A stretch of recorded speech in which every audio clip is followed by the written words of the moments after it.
basically, you can't demand for someone to be a queen. They have to be born or become a queen. Depends on that sliver's flavor text. Okay, so Besotted Knight. 3 and a white for a 3/3 human knight. With no abilities. But it does have an adventure. An adventure is Betroth the Beast for a single white. It's a sorcery. You create a royal roll token attached to target creature you control. So there's a series of let me see if I can find all of them. There's a series of roll abilities. Basically, there are tokens. They're tokens that are enchantments and auras. They enchant creatures. There are there's 7 of them. There's 7 of them. You have Cursed, Monster, Royal, Sorcerer, Wicked, Young Hero, and Virtuous. So, for instance, the Royal roll says enchanted creature gets +1/+1, has ward 1. The Cursed roll puts enchanted creature their base power to 1/1. Monster roll, enchanted creature gets +1/+1 and trample. Sorcerer gets +1/+1 when they attack scry 1. Wicked, +1/+1, and when this aura is put to the graveyard from a battlefield, each opponent loses 1 life. And Young Hero, enchanted creature has whenever this creature attacks, if its toughness is 3 or less, put a 1/1 counter on it. And then Virtuous, which is commander only, enchanted creature gets +1/+1 for each enchantment you control. So we're not going to see the Virtuous roll, but we will see the other one. So yeah, you create an enchantment aura, and it's attached to target creature you control. So, yes, somebody was asking if this triggers heroic. It would. You target the creature. So this is 1 mana, 1/1, or sorry, 1 mana like aura, enchant creature, gets +1/+1, has ward 1. And it comes with a body. Why are we talking about this? Because this just looks like a vanilla creature. But it's kind of interesting, because 1, it just sets up what the rolls do for the rest of this review. 2, it is a 1 mana enchantment that gives ward 1 and +1/+1 in white, which is not the worst thing in the world if you're like a Sanctum Stompy deck or a heavy enchantment deck. And then it comes with a body, which is not super exciting body, right? Because it's just a hill giant. But for a deck that needs to jam a huge amount of enchantments, right, in order to reinforce that theme, you kind of have to make some cuts elsewhere. And creatures, cutting on your creatures is one of those spots where you can do that. This does suffer from a couple of things, though, because these enchantment decks are going to want to play cards that have benefits off of casting enchantments, right? Like most enchantresses, aside from like Eidolon and Setessan Champion. There's a new one as well, which is kind of funny. We'll talk about that when we get to green. But it's weird that you don't. It's a little awkward in that you don't get that trigger off your like Sithis. But I don't know. It's one I'll think about, especially if you're a more aggressive version of that deck. Like this is for the I'm going to kill you version of the deck. I'll test it out. I'll test it out. It's got a lot of good going for it. It's got some downsides associated with it. It might end up being like a card number 101 or card number like 105 that gets replaced by something that is just better but off theme, if that makes sense. Yeah.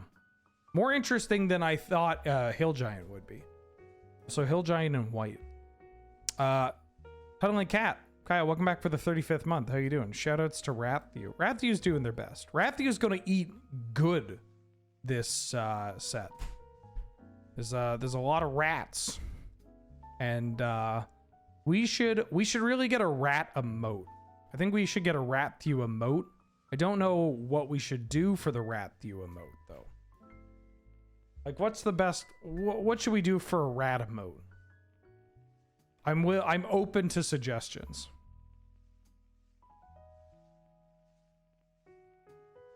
Of him tumbling. Make him spin. Oh, yeah, we can we could just make an animated emote. Greater Oromancy. 1 and a white, it's an enchantment. Other enchantments you control have Shroud, and enchanted creatures you control have Shroud. So this card is a part of the, what is it? Tales of something or other.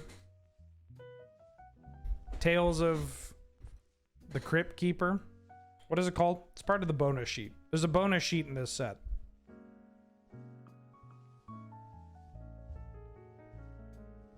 Enchanted Tales. Thank you very much.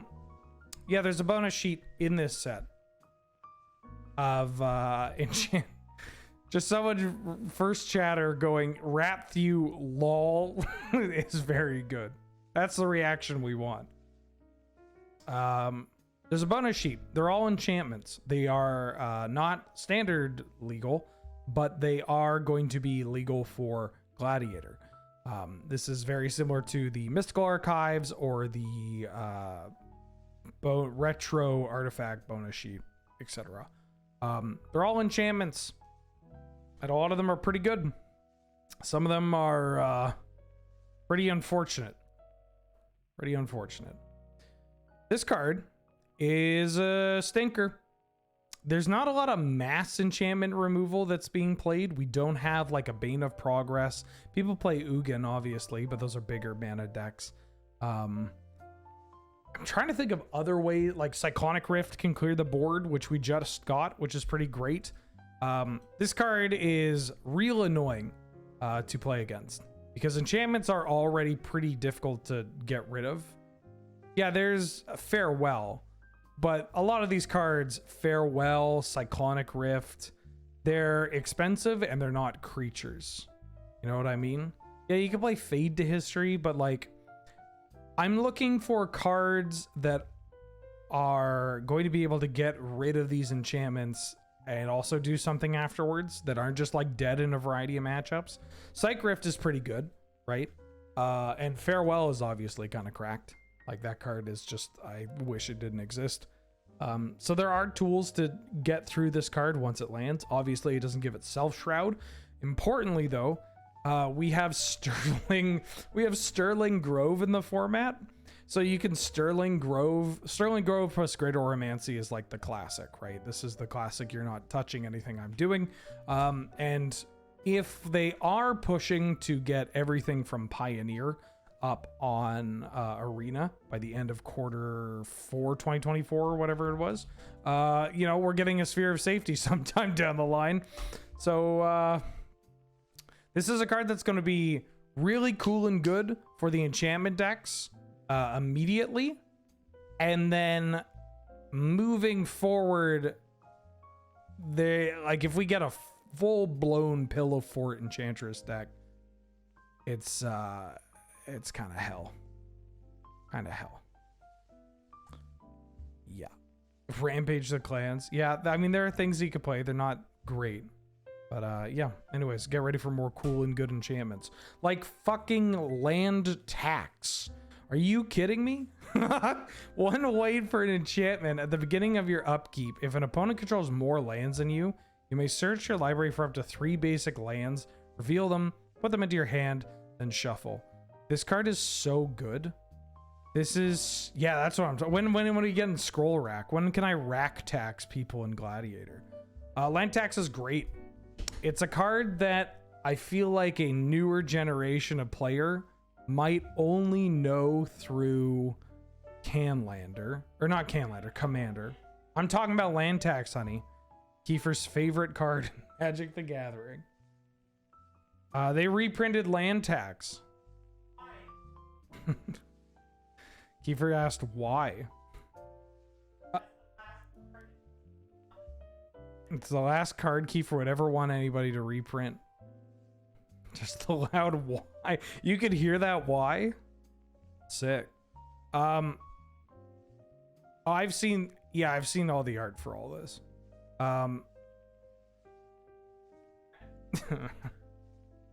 This card is really good. Don't sleep on it. It was banned in a bunch of things for a reason. I mean, it did just get banned in pre-modern. Obviously, that has there's a scroll rack running around and all that. Has Kiefer? Oh, I don't know if Kiefer has seen the new art. Kiefer loves the old art. Speaking of Kiefer, thank you for thank you to Sibwow for the large gift sub for my husband. Big White is already a deck that sees play in Gladiator. And this is a Big White card. This is also an Enchantress card. And this might just be a blue-white card. Or a Boros control card. Like any deck that has white and a reasonable amount of basic lands and is okay taking its time, you can just play this card. Like, you're going to get so much value out of it. Highly recommend playing. Also, very funny that I saw this card and I was thinking, because we're getting cons on Arena at some point pretty soon, right? Ban Silas, Oh, that's a new one. Honey, we actually have the common improper spelling of your name banned. Like, as a word. You can't type Keifer. I'm not gonna ban Silas, but they're gonna understand.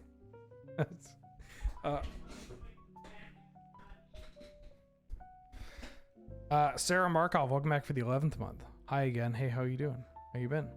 Glad to have you. Good to see you. Thank you for the support. Yeah, it's land tax. This is a wild card to get. Don't sleep on it. But also don't be afraid to cut it if you're just like, I'm dying pretty quickly. Moon Shaker Cavalry. 5 white for a 6/6 flyer. And when it enters the battlefield, creatures you control gain flying and get +X until end of turn, where X is the number of creatures you control. So this gets compared to Craterhoof quite a bit. People talk about it as though it's the white Craterhoof, and I think that's a reasonable comparison. However, this does lose a couple of things when compared to Craterhoof. One, it doesn't have haste. A big part about Craterhoof is that even if your board is a bunch of little dorks, Hoof plus your little dorks is a massive threat. Massive threat. And that's a bit poo-poo. And then giving your other creatures trample is great. Because flying is nice because there are a lot of spots where they just can't block it. Right? Giving it evasion. But trample says you can try to block it, but your blocking is not going to do it. It's going to be worthless. And so that's where I actually think giving trample is much better for a card like this than flying. And then it's green. Like, green getting to 8 mana it's a lot easier to do. It's a lot easier to justify. So we got this card that I'll maybe try out in Commander. I'm not super enthused by these cards, just in general, but it is a spirit, so it'll go in my bad Kamigawa decks. And it can actually just help end games, which is neat. Am I playing this in Gladiator? No. Am I playing this in Canadian Highlander? No. Cool card, though. This is the kind of card where, like, God, I hope I open it on, like, a draft or something, because I don't want to spend actual money on this card, but I imagine I'll need, like, well, I won't need to, but I imagine I'll want to play it in Commander. And I imagine this will also be pretty expensive. Plichow, welcome back for the 4th month. Does it murder proc? No, I don't think so. I don't think so. How you doing? How you been? Another one. Elf Lawyer, thank you for gifting a sub to XX Phantom 73XX. Very generous of you. How you doing? How you been? What is up? Stroke of Midnight. 2 and a white instant. Destroy target non-land permanent. Its controller creates a 1/1 white human creature token. This one's kind of interesting. It's expensive, right? It's 3 mana. I could see this card maybe pop up in Gladiator. Do we have Generous Gift? I feel like we have Generous Gift and nobody plays it. Generous Gift is one of those cards where, like, I'm fairly certain this card is on Arena. Is this card on Arena?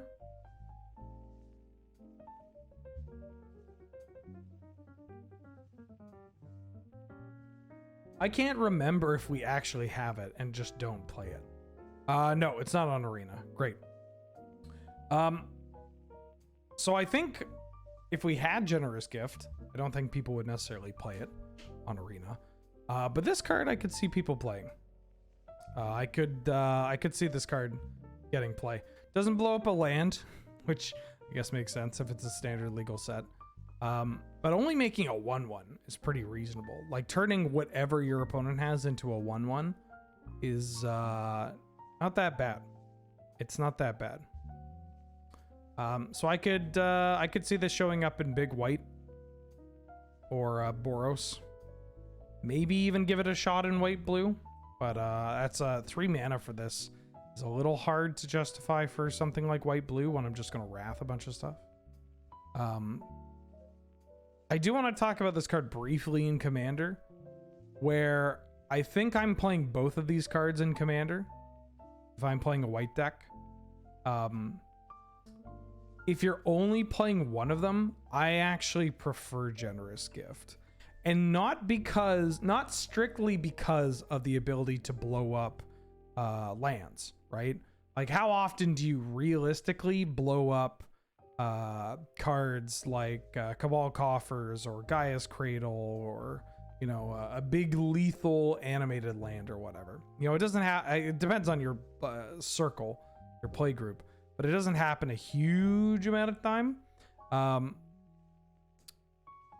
For me personally, Field of the Dead, sure. If it's with, you know, if your play group does have a lot of these problematic lands seeing regular play, then, you know, Gift obviously just has that extra little push. For me, I kind of like just getting a 3/3 on the table. Even though you casting this spell incentivizes the player whose permanent you're blowing up to then obviously hold something against you. Like, if I blow up your thing and you get a beast and you're like, well, I mean, you blew up my thing, I'm going to attack you with my beast. Like, that does happen. But I find my usage of this card is usually just like, look, we all agree this card we need to get rid of this card. But I'm giving you a 3/3 for your troubles, which is not nothing. And so it ends up being this card where, like, yeah, maybe I'm going to get attacked anyways. But I'm getting rid of this card and you're still getting something of value. And that card can affect the board and it can impact the board in a much more relevant way than just a 1/1.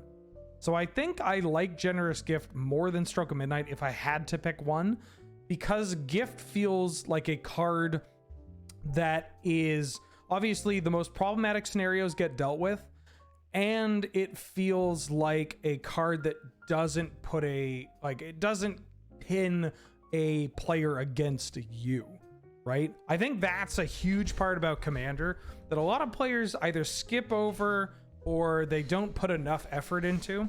Is it's not the political side, but it's the threat management of, like, making yourself not seem like a huge threat, or any action you take is out of necessity and it's one that provides someone with something in return, right? Like, I think that's huge.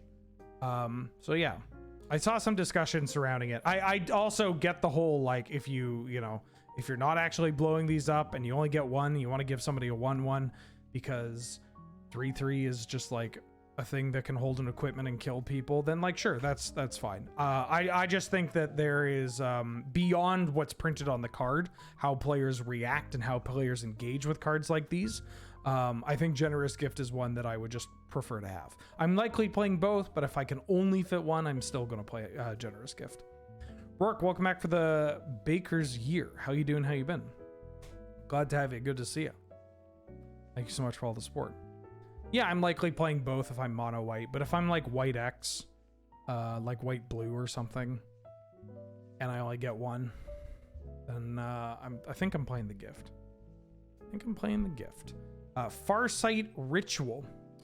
2 and 2 blue for an instant. This says bargain. Bargain is a new keyword. It's kicker.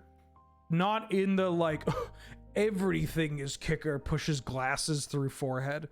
It is just, you know, kicker, sacrifice an artifact, enchantment, or token. So as you cast this spell, you can sack an artifact, enchantment, or a token. And that has an additional effect on the card. So normally you look at the top 4 cards of your library. Look at the top 4 cards of your library. If this spell was bargained, look at the top 8 cards instead. Then you put 2 of them into your hand and the rest on the bottom of your library in a random order. So the upfront casting of this card is Memory Deluge. The bargained casting of this card is Dig Through Time, better Dig Through Time. I guess, what's the Drawn from Dreams? Is this still 7? Yeah, they're all 7, right? Drawn is 7, Dig is 7, Memory Deluge is 7. I mean, usually it's 7. No, because Deluge, I mean, assuming that we're flashing back, if we're flashing back Deluge for 7, and then it's going to say you paid 7 mana, look at 7 cards. This doesn't matter. This card is neat. I don't know if it is going to replace Memory Deluge. My first thought is no. But there are spots where I could see blue-white players or blue-black players justify playing one over the other, right? The flashback is huge of Deluge. Like, well, I'm going to approach this card as like, here is a set of like scenarios or cases, instances where you might want to play Farsight over Deluge, right? And that like you can Farsight off a Torrential Gear Hulk is better off of these free casting cards. It's going to be a lot better off of things that reduce the cost, right? That is going to be better. It's better to play Farsight Ritual in that case. But most of the time it's just better to be like, look, I want this up front and I want to get it again, right? I want to Memory Deluge up front, and then I want to be able to flash it back. So this one card will trade for 2 cards up front, and then flashing it back will allow me to get 2 more cards. So effectively, I can spend 1 card and get 4 cards. That's a huge part of Memory Deluge. So yeah, I think Elle actually mentioned it. My first thought is that this is too late.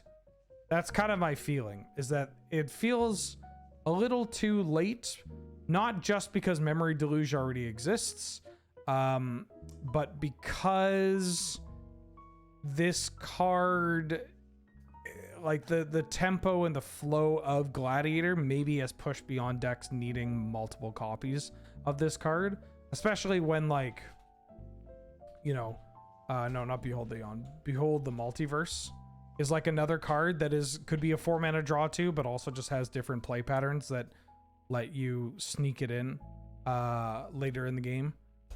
So yeah, interesting card. I'm not saying I won't play this card. I'll give it a shot, but it's just, I'm trying to find a spot where I'm like, I want I want every copy of this, or like I want 3 to 4 copies of this card, you know? Yeah. Yeah. Yalk, welcome back for the 53rd month. Sup, nerd? Not much. How about you, bud? How you doing? How you been? Glad to have you. Good to see you.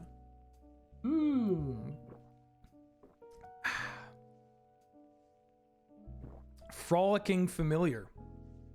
2 and a blue for a 2/2 Otter Wizard. With flying, and whenever you cast an instant or sorcery, Frolicking Familiar gets +1/+1 until end of turn.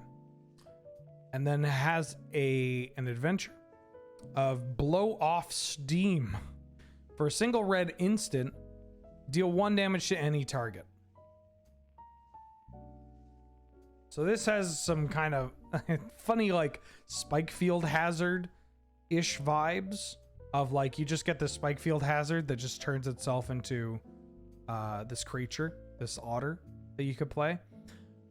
I think if I'm playing blue-red spells, or even, like, blue-red wizards, I would play this, just because it's a cheap spell, but also it gives me a creature that I can play that has flying and gets bigger. Like, it gives me like a wing commando, you know, which is kind of nice. That happens to be a wizard. I mean, there's even, what is it? Even Wind Mage.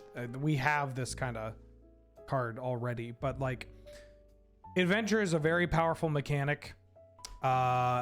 It's not just this card, right? It's not just the Even Wind Mage. It's the fact that, like, if you need the Even Wind Mage, you got it. If you need to ping something, you got it. But then you can ping something and then play this card. Yeah. It's cool. I think it'll see some play. Unfortunately, this card is banned preemptively. We have decided to ban this from Gladiator and Commander. We are looking to keep up the tradition of banning every cute otter in Is It that gets printed. And we understand that this is a controversial decision. However, we must do something to stop Lutrifan 420. They have grown too powerful. They have amassed something of a cult of Lutrifans all over the Midwest. Just trying to sneak in the Midwest slander. Yeah. Basements all over the Midwest are just, they've been growing ever stronger. Ice Out. 1 blue for an instant with Bargain. This spell costs 1 less to cast if it's bargained. Counter target spell. This feels closer to something like Stoic Rebuttal than anything. In that, what if my cancel could potentially be counterspell? I gotta tell you, I'm just kind of cashed out on 3 mana counterspells. Oh yeah, we had Protocol, right? We had a Disruption Protocol. Yeah, there's just so many of these cards that you can play. So why play this one? Sacrificing enchantment, creature, or token. There are going to be some cards with Bargain that you'll look at it and be like, why would I play this when I could just play like something else that is very similar to this effect? And it'll be because you get an uncounterable sacrifice, right? Additional cost sacrificing, which might be relevant for decks like Aristocrats, decks like the Sandy Bee at Home, all that kind of stuff. But this one, on a blue counterspell, it's a little not great. Okay, Intruder Alarm. 2 and a blue, it's an enchantment. Creatures don't untap during the controller's untap steps. And whenever a creature enters the battlefield, untap all creatures. So we have this card, right? Reflection of Kiki Jiki. I need to figure out why this looks so bad. There's a joke of like Magic players, like classic Magic player on Twitter or whatever, just screaming like, has anybody else noticed this combo? And it's just Intruder Alarm and anything. any fucking creature because it's Intruder Alarm. You know how you go infinite with Intruder Alarm? You like accidentally just knock over a stack of cards. It is just so easy to combo off with this card. Just tons of ways. What's the Steward? No, what's Steward of Solidarity? Like this one. Pretty sure we have this card, right?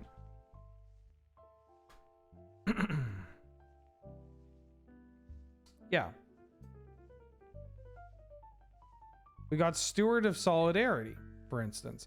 2-minute 2/2 tap, exert it, create a 1/1 token. Great. We've got Pride Sovereign is another one. I'm just thinking of like ways like Pride Sovereign plus Avacyn's Pilgrim, right? There are a bunch of different ways that you could build an engine, a way to combo off with this card. Intruder Alarm, Emery, Ornithopter, Sack Outlet. Yeah, we have Krenko. We have so much shit. So much shit. I will say this. There is some downsides to this card. Obviously, it is symmetrical. And so if you are not combo killing, or if your opponent just knows what's up when you play this, you just kill them. You could just be, or sorry, if your opponent knows what's up when you play this, or if they keep up removal, or you just take a whole turn off casting this and your opponent's like, oh, I'm going to smash you for a bunch of damage and then play another creature. And then, you know, maybe rebuy a utility activation or just like make it so that you can't attack me back. Like there is a risk that comes with playing a card that doesn't really do anything by itself. And in fact could be detrimental if played by itself. But yeah, looking forward to seeing a bunch of the different brews with this card popping up. Living Lectern. 1 and a blue for an 0/4 artifact creature. It's a construct. You can pay 1 and sacrifice Living Lectern to draw a card. You can create a sorcerer role token attached up to 1 other target creature you control. Activate only as a sorcery. So again, the sorcerer role is enchanted creature gets +1/+1 and has whenever this creature attacks, scry 1. And I should clarify because I don't know if this got brought up when we talked about the white one, but only you can only have 1 roll on any individual creature, right? Like you can't have something with the monster roll and the sorcerer roll. It's got to be 1. So if you have another roll on it when this is like when you go to attach the sorcerer roll, you got to get the other one out. Yep. This one's kind of neat. It's an artifact that draws a card and can, you know, make an Ornithopter or a Thopter token into Scry. This isn't huge. It's a nut in that it's a 2-mana artifact that can draw a card and can block. So yeah, I miss Defender. Yeah, you know, I mean, it makes sense for this set because there are a lot of rolls. Defender feels pretty bad if there are a lot of rolls running around, right? Because you want everything, even if it's an 0/4, to be able to get +1/+1 and start attacking. But yeah, I do miss downsides on cards. Like very slight downsides that are thematic or that you can build around, right?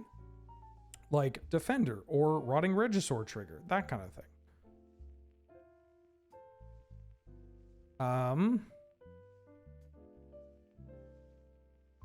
Yeah. Is there a reason it goes to the graveyard? It doesn't sacrifice, which might be relevant for some other cards. Rhystic Study. 2 and a blue and enchantment. Whenever an opponent casts a spell, you may draw a card unless the player plays 1. You know, we've talked about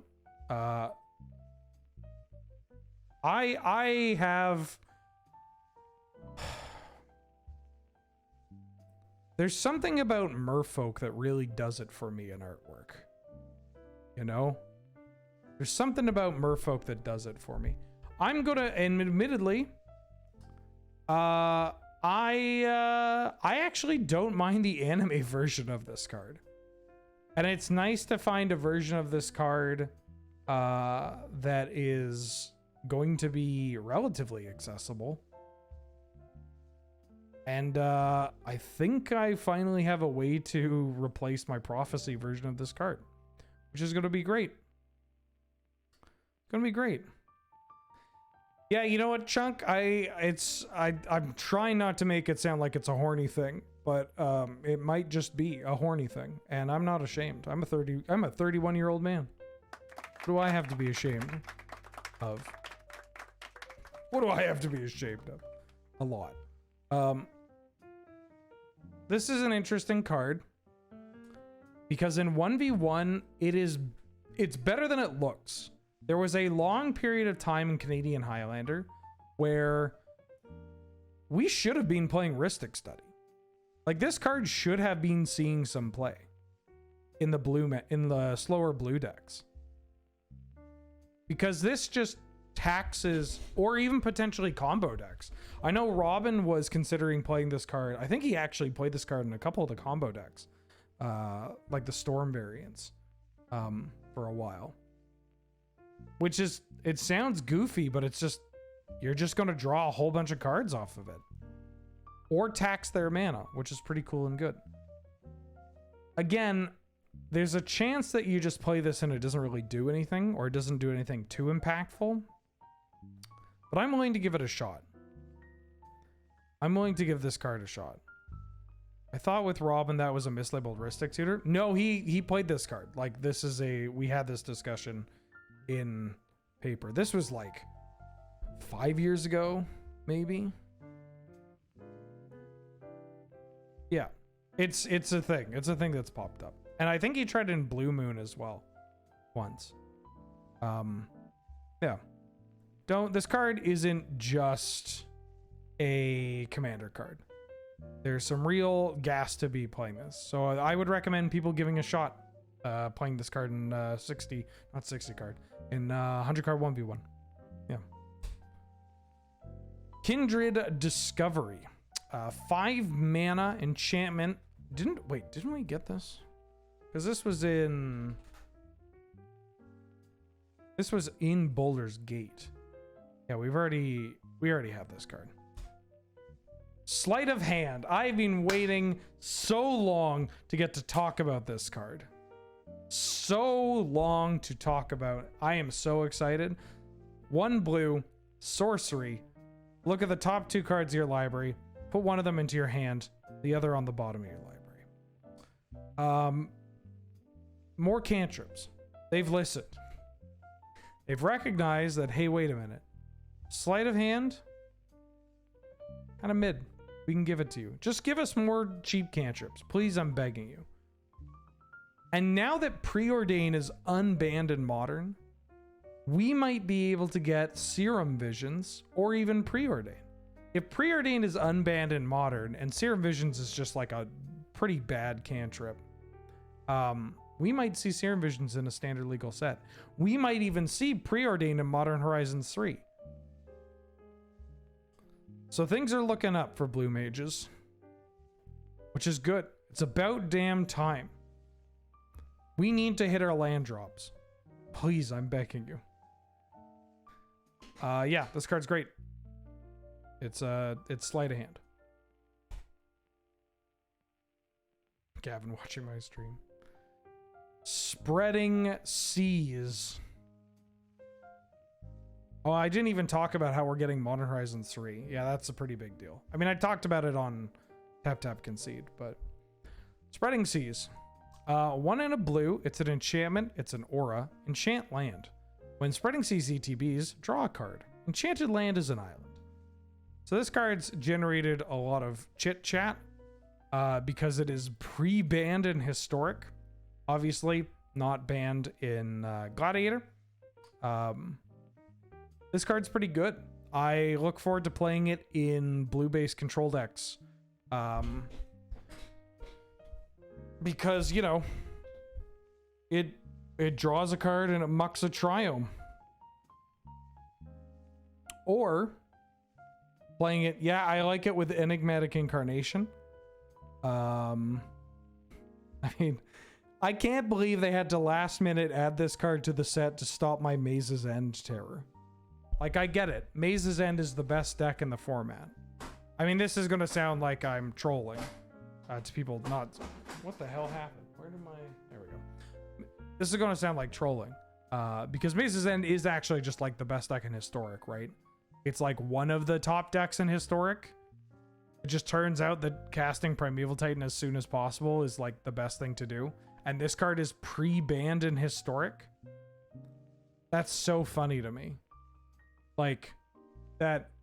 I was going to say that it might sound like a giggle that Maze's End is extremely good in Historic. And also Gladiator. I'm convinced that Maze's End deck is like a really good choice in Gladiator. Maybe not as much now.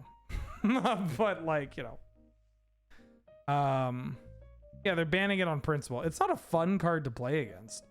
If you've played against this card, like there was a deck back in the day. God, this makes me sound old, especially because I'm just going to talk about Jund. So when Jund was really popular in Standard, and was like the best deck in Standard, and I'm talking about Alara Zendikar block. So Shards of Alara block and Zendikar block, and Jund is the best deck available, right? Then we sorry the Jund deck is like the best deck you can play, not even close.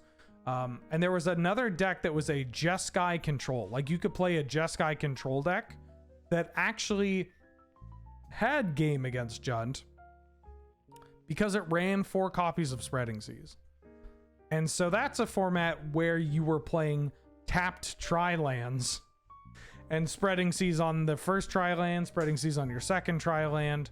Like that is, it's not very fun. It's not great. It's not like, that's not exactly how you want players to try and beat out mana bases. Like maybe incentivize people to play more monocolored cards or 2-colored decks instead of just auto-locking in into triomes.deck. But yeah, so like I understand why they don't want people mucking with mana. There are other formats that you can play if you want your mana to get schmucked. But yeah, good card. Play this card. Virtue of Knowledge. 4 and a blue for an enchantment that says if a permanent entering the battlefield causes a triggered ability of a permanent you control to trigger, that ability triggers an additional time. And then it has an instant, an adventure. Vantress Visions. 2 mana, copy target activated or triggered ability you control. You may choose new targets for the copy. So this is a Harmonicon, Panharmonicon, which is neat. It's another one of these. It's an enchantment, which is kind of interesting because you could play between this and Moonblessed Cleric. Like if you are playing like a Bant Blink deck or the like Seeker Walk at Home deck, then you could find either of these cards, which is pretty interesting. I feel like this is just a little too expensive. Like when I say you can find either of these cards, I mean you can find, I skipped saying this out loud, where you can find Teleportation Circle. So you could find the like Conjurer's Closet or the Panharmonicon. Why do you play this over Elish Norn? Well, you play both. And because this is like a potentially a tutorable one. That could also copy an ability, which is a neat little trick. Not saying it's great. I'm just saying like there's a space where you could play this kind of effect if you wanted to. But I tend to be on the side of, yeah, this is just very expensive. It's pricey. Cool commander card, though. Ashiok Wicked Manipulator. 3 black for 5 loyalty. It's a legendary planeswalker Ashiok. If you would pay life while your library has at least that many cards in it, exile that many cards from the top of your library instead. +1, look at the top 2 cards of your library, exile one of them and put the other one into your hand. -2, create 2 1/1 black nightmare creature tokens with, at the beginning of combat on your turn, if a card was put into exile this turn, put a 1/1 counter on this creature. -7, target player exiles the top X cards of their library, where X is the total mana value of cards you own. Now, I'm getting ahead of myself a little bit. But we are receiving Necropotence, which is wild.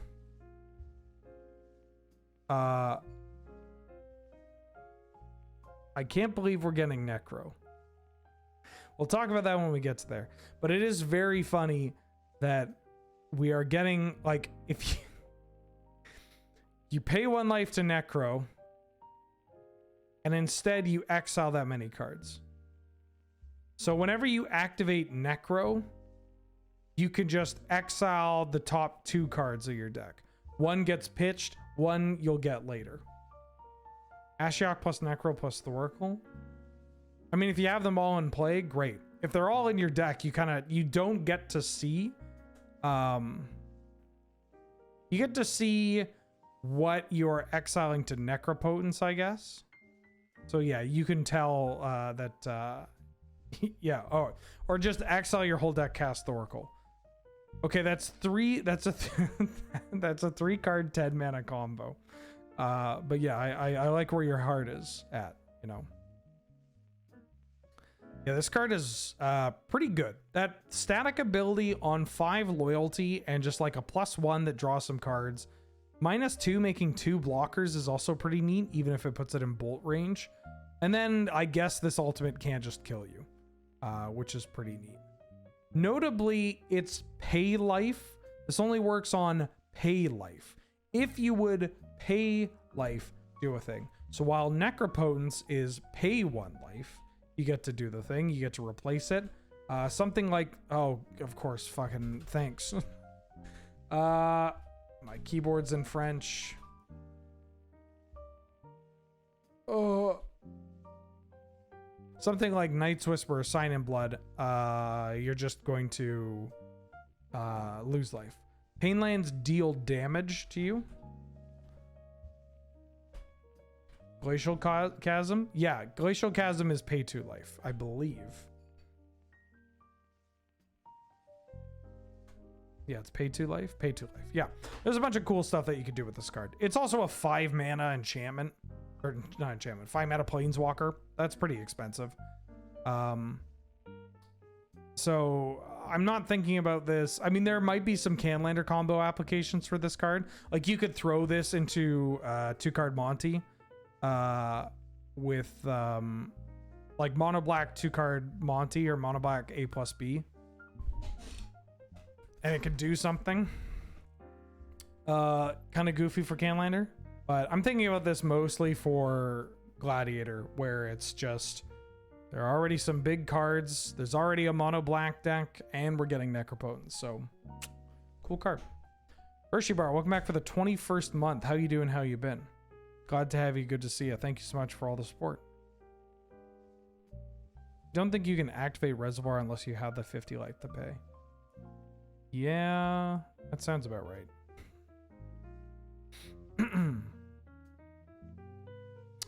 Beseech the Mirror. Cracked. How's Bolas' Citadel?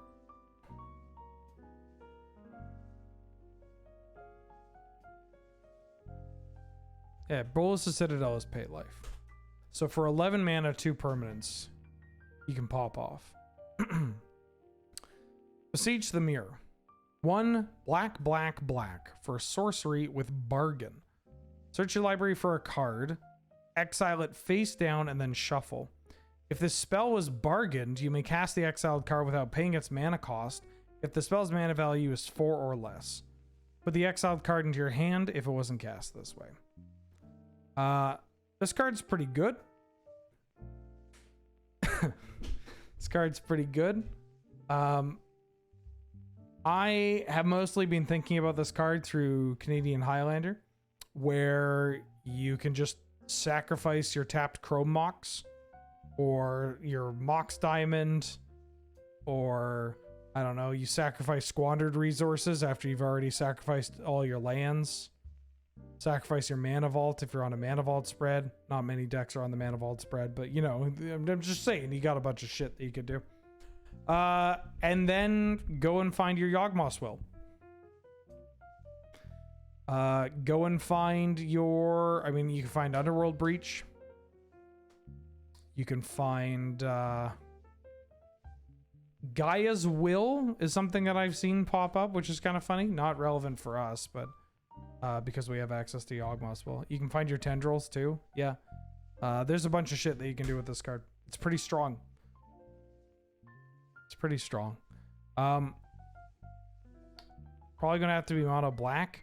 If we're talking about Canadian Highlander, then no, because we're gonna be like, the Storm decks are like 5-color black, basically. And so it's whatever. Even outside, just cast your Dark Ritual. Tap your Urborg. Do whatever. You'll find a way to make it work. Yeah, this card's kind of gross. It's not like a, whoa, I can't believe they broke it. It's just like, oh, cool. This lets you, you know, there's some neat lines involving this card, especially just like the idea of like sacking a Chrome Mox that you then get to replay off of, you know, off the Yawgwill to up your storm count. Whelmingly strong. Yeah, it's very like, oh, cool. This is, you know, like this is strong, a strong card. I'm excited to play with it. It creates some new lines. It does make the deck better, but it's not the end of the world. And that's neat. I just think it's neat. Bitter Blossom. 1 in a black for a tribal enchantment. I believe this is the last time that we're actually going to see tribal printed on a card.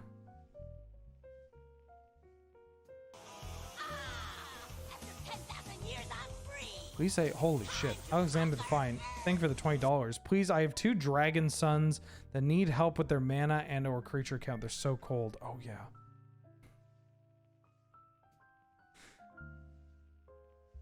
Did I send you the list? Wait, I sent you this list. Eggs! EGGS eggs. Not that there's anything wrong with that, the Kalia one. Am I missing a list? Did I not send a list to you? Or did you just give me $20 of the kindness of your heart? Not that there's anything wrong with that. That's extremely generous and thank you so much. That means the world to me. But I like that my first reaction of somebody saying, somebody giving me money and saying, please help, was, oh shit. Did I not send something? No. 2 more lists I like a little polishing on. Yeah, great. Ship them my way. I'm gonna look to bang out a bunch of the Wheeler's Workshops over the next couple of days. As you can tell, my head is doing a bit better. I was dealing with a sinus migraine and like a chronic sinus infection of just like, my sinuses are just fucked, basically, which is terrible. But I think I mostly pushed through it by sleeping 11 hours straight. I got back on Monday and slept for like 10 to 11 hours. And it was very helpful. Very helpful. Also, thank you to Angel for the 49th month. How you doing? Thanks for everything. Huge thanks to the cookies, the muffins, the cats, the Juan ring, and my Baragond. I'm going to use this as a little sidetrack. I played this card in my Canlander list on for the tournament that we played in. Baragond of the Guard, 3 and a white, 3/3 legendary human soldier. Whenever Baragond or another human ETBs under your control, creatures you control get +1/+1 and gain vigilance until end of turn. Gotta tell you, every time I cast it, it put in work. It was pretty hot. I don't know if I'm going to keep playing it moving forward. I think so. It's a little hard. I need to, that humans deck needs some retooling. I think that list needs some work, but yeah, this card was a lot better than it looks. And thank you to Angel for picking that up. Scruff, welcome back for the 52nd month. Wenjamin Beeler, how you doing? How you been? Thank you for the support. That's a long ass time. I am indeed Wenjamining. I'm trying it. How much is the Wheeler's Workshop? I still keep the price at 5 USD because I want to make it accessible for as many people as possible. But if it's within your means, tips are welcome. You know? Yeah, I don't want to price people out. I know it's really low, and I get shit from every other creator I know that has something similar. Where they're like, that's not enough money. But yeah, or you could sub to the Patreon, you get a free one every month. But I don't know. I wanna... This game's expensive enough. This game's expensive enough, you know? I don't want people to feel like they're priced out. And Sibwell, welcome back for the 48th month. Ow, she bit my blossom. Incredible. Incredible. How you doing? Thank you for everything you do around here, Sibwell. I hope you're doing well. Hope you're doing well. Bitter Blossom. Oh, sorry. Deathy Air back for the 8th month. Swamp. Thank you for the swamp. Glad to have you. Good to swamp you. Kiefer's Mr. Swamp. Yeah, Bitter Blossom. So I'm a known hater of Bitter Blossom. And I'll accept that. I do think that I have, at least at Yellow Jacket, the most tournament wins with Bitter Blossom in the past couple of years. Which is 2. I famously hate this card. Like but that's in Canlander. In Gladiator, I'm coming around on it.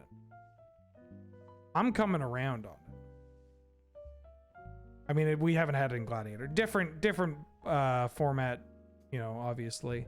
But this card is hate because it's bad. Yeah, because it just kind of doesn't do anything like super relevant unless your deck is built around taking advantage of it. If that's the case, then great. But you have to commit to the bit. It's not just like play it in a blue-black deck and kill people. Hate it because it leads to bad play patterns. I mean, it is kind of a boring Magic card, right? It's got a lot of it's iconic, and the art is iconic, and playing it is iconic. Like the fairies deck and all that, and it's just one of the most messed up cards of pound for pound, like one of the most powerful cards, you know, in the context of the format where it was played. But it is just kind of, you know, oh, what if I made a bird every turn? But yeah, for Gladiator, I like it because we have decks that can take advantage of the tokens, of the flyers, of like just pumping out evasive black creatures. It's pretty neat. I'm going to give this a shot in, obviously, Aristocrats. I'm going to give it a shot in Sacrifice. I'm going to give it a shot in blue-black mid-range that has a bunch of life gain attached to it. And you could probably play it in like Rakdos tokens, or like Rakdos. I guess that's like Rakdos mid-range with like Sacrifice, not the Sacrifice deck, not the Rihanna mid-range kind of deck. Like I could see it pop up in some other lists, is what I'm saying. Isn't the rule about talking bad against birds? That's true.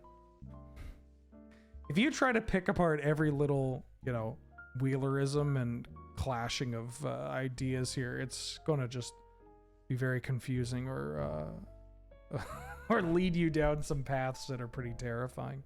Don't worry about it. Don't worry about it. Cruel Somnophage. 1 and a black for a nightmare. It's a creature. Its power and toughness are each equal to the number of creature cards in all graveyards. Move over, Boneyard Worm. There's a new king in town. Holy shit, its ability is called Can't Wake Up. And then it has an it has an adventure. It has an adventure called Can't Wake Up. Can't Wake Up. For 1 and a blue, sorcery, target player mills 4 cards. I imagine that if this card does see play in our formats, you're going to primarily ignore this first ability, or you're going to be targeting yourself. But I don't know. These cards, I love these cards to death in that they're very aspirational, they're fun, they self-mill, and they like, it's a card that says, oh, what if I did this thing that is widely seen as detrimental, milling, to myself in order to get a giant vanilla creature?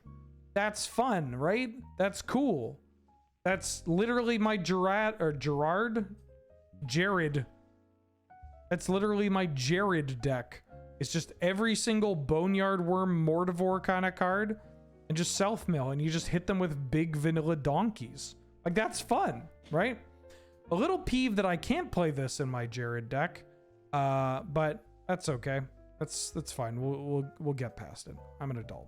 I could also just like I would absolutely rule 0 this card by taking this and just scratch it, like getting rid of the blue.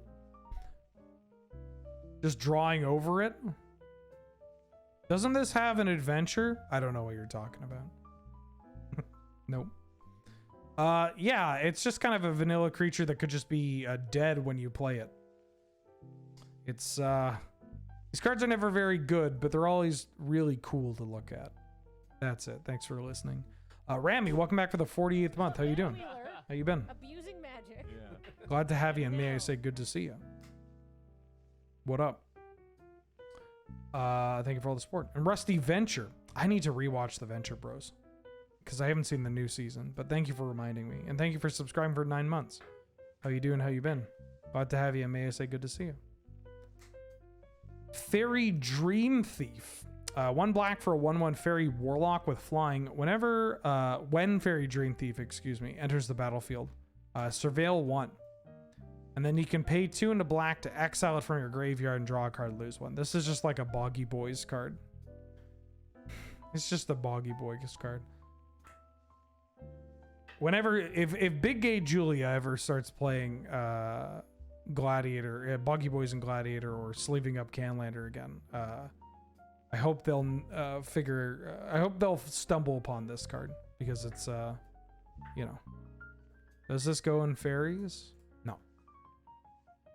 No, I don't think fairies is a list. It's not really a deck.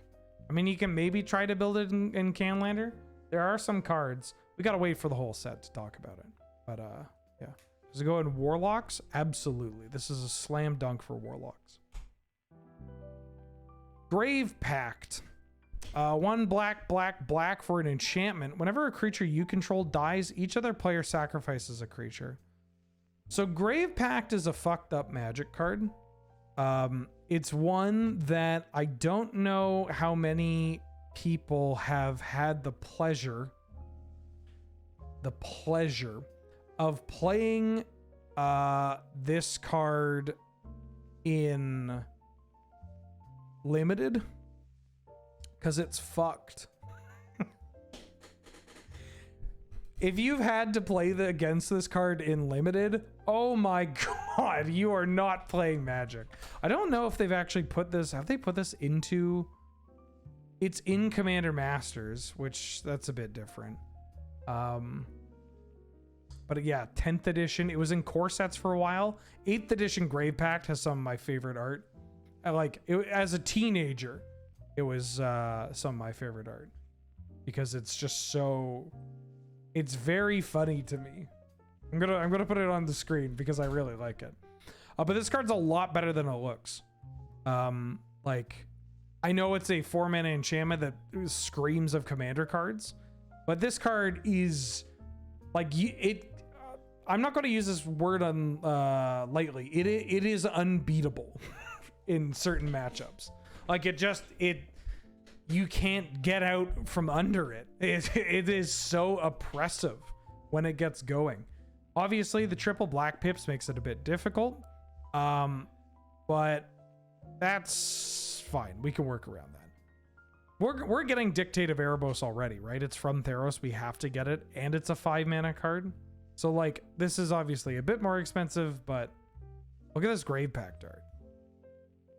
Yeah, don't sleep on Grave Pact. Like, consider it if you're playing Aristocrats or like a token, like a black X tokens kind of deck. Look at this. He's just like, you? That's for you. I'm the Grim Reaper. Look at this art. It's got like the Grim Reaper pointing at the grave, being like, "That's where you're going, bud." Robin took Lenny to the beach, and so he found a buoy. He doesn't understand why he can't bring the ball back with why no take. Oh, can you send me these pictures? Hello, why no take? Can you send me these pictures on Discord, please? I would like to share this with the cat. The cat! The chat. I'd like to share this with Malter. Yeah, this is pretty funny. Anywho. No, don't delete that, please, for the love of God. Great pack. Scarier than it looks. And it's pretty scary. Lich Knight's Conquest. I'm just validating all the cat girls in chat.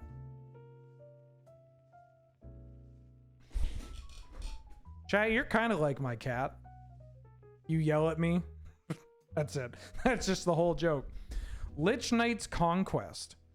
4 and a black for a sorcery. Sacrifice any number of artifacts, enchantments, or tokens. Return that many creature cards from your graveyard to play.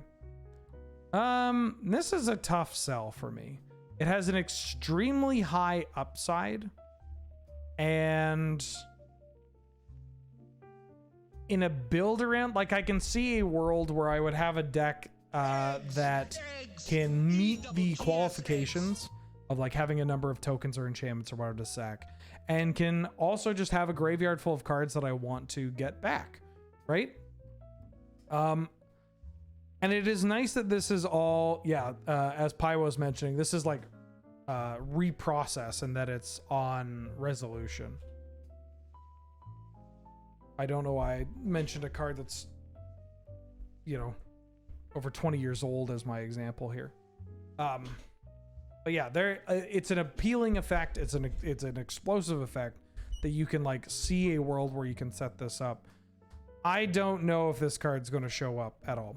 I think it might be a niche kind of card or a build around card where you can include it in your deck if you're like, look at me doing what is it called? Scrapyard, Arista Scraps kind of stuff. Like I could see it pop up in that, but I don't think we're seeing this card show up in the 4-1 or better bracket for some of the weeklies or Gladiator games. Yeah, reprocess art, that Mark Tadine. I got him to sign my Mana Crypt finally. Ooh. Thank you. Before we go to the next card, I have a thing to share with the class. So what Kiefer was mentioning. Does everybody remember Lenny?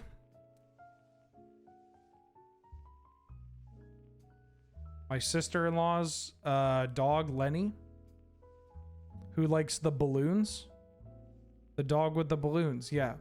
So Lenny went to the beach. Lenny went to the beach and has discovered a buoy. Lenny went to the beach and discovered a buoy.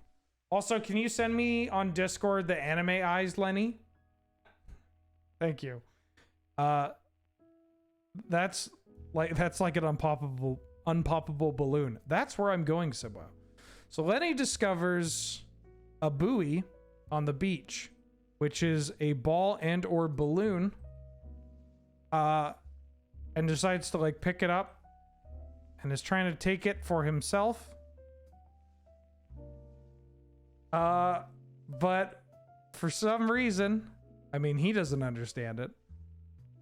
He's not able to actually take it because it's on a tether, right? It's tied down. So he doesn't understand. Lenny wants this buoy, but he's taken it to the end of its tether and is like, why can't I take Balloon home? Why can't I take Ball? And now, the stars of Four Kids will sing the national That's anthem. it. It's just a very sweet story about Lenny and his balloon. Oh, and I got for people that aren't familiar with Lenny the dog, I have a couple of more photos. Surge, welcome to the raid, or thank you for the raid. Welcome to the stream, everybody. Hope you had a good one. We're doing Wilds of Eldraine preview discussion, but I'm talking about my sister-in-law's dog named Lenny, who loves balloons and balls, and was at the beach and found a buoy that is obviously chained down, and didn't understand why he couldn't take this balloon with him. Also, if you want a better picture of his face, here is one picture of his face. Well, Ben Wheeler, abusing magic. Here's one close-up of Lenny's face. And now here's another close-up of Lenny's face.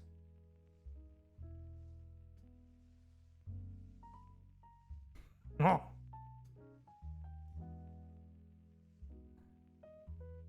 Let's get this is another of his face. And then this is one. Did you do the edit or did Robin do it? And then here's a picture of Lenny that Kiefer made and sent it to me without giving me any warning.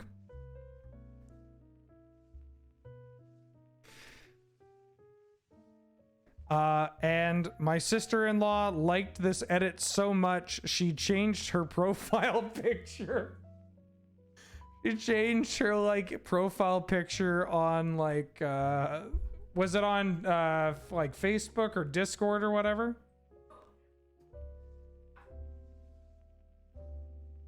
Oh, my sister-in-law asked Kiefer to change their profile image on Kiefer's phone to this. So whenever he opens his messages, he's bombarded with anime Lenny. Their face when Balloon Senpai notices you. Thank you to JW for the 24 months. Christ, that's 2 years. X divided by 8 equals 3 amount of months. Wow. You're basically at 3 months. And Rachel was taken for the 3rd month as well. Welcome back. Glad to have you. Love the hat. Looks great on you. How you doing? How you been? Lord Skitter's Blessing. 1 in a white. It's an enchant, or 1 in a. All right. We're done here. 1 in a black. It's an enchantment. With when Lord Skitter's Blessing enters the battlefield, you create a wicked roll attached to target creature you control. The wicked roll is an aura that gives enchanted creature +1/+1. And when it is put into the graveyard, so not the creature, but when the aura is put into the graveyard, each opponent loses 1 life. And at the beginning of your draw step, if you control an enchanted creature, you lose 1 life and you draw an additional card. This is kind of cool. It's pretty hot.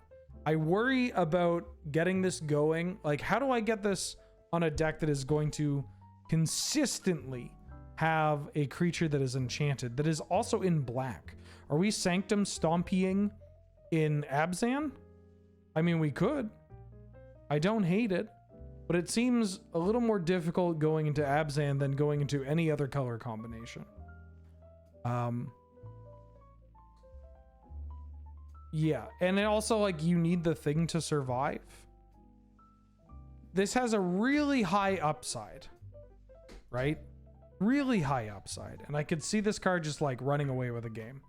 But it needs a little bit going for it, and I don't think we have the support for it in both Gladiator and Commander. Am I excited to play Rats again? Yes. I can't believe I'm going to have to do it, but I will play Rats again at some point. Necropotence. My brain stopped me from reading this card because it was like, why? I don't need to read it. It's Necro. Triple black for an enchantment. You skip your draw step. Whenever you discard a card, exile that card from your graveyard. Pay 1 life. Exile the top card of your library face down. Put that card into your hand at the beginning of your next end step. So for people that haven't played with Necro, there's a couple of things, little nuances. And it's very likely you haven't played with this. I mean, it's legal in Commander. It's legal, obviously it gets played in Cube. And it is restricted in Vintage. But it is banned in Legacy. Banned in Pre-Modern. Was banned in Extended.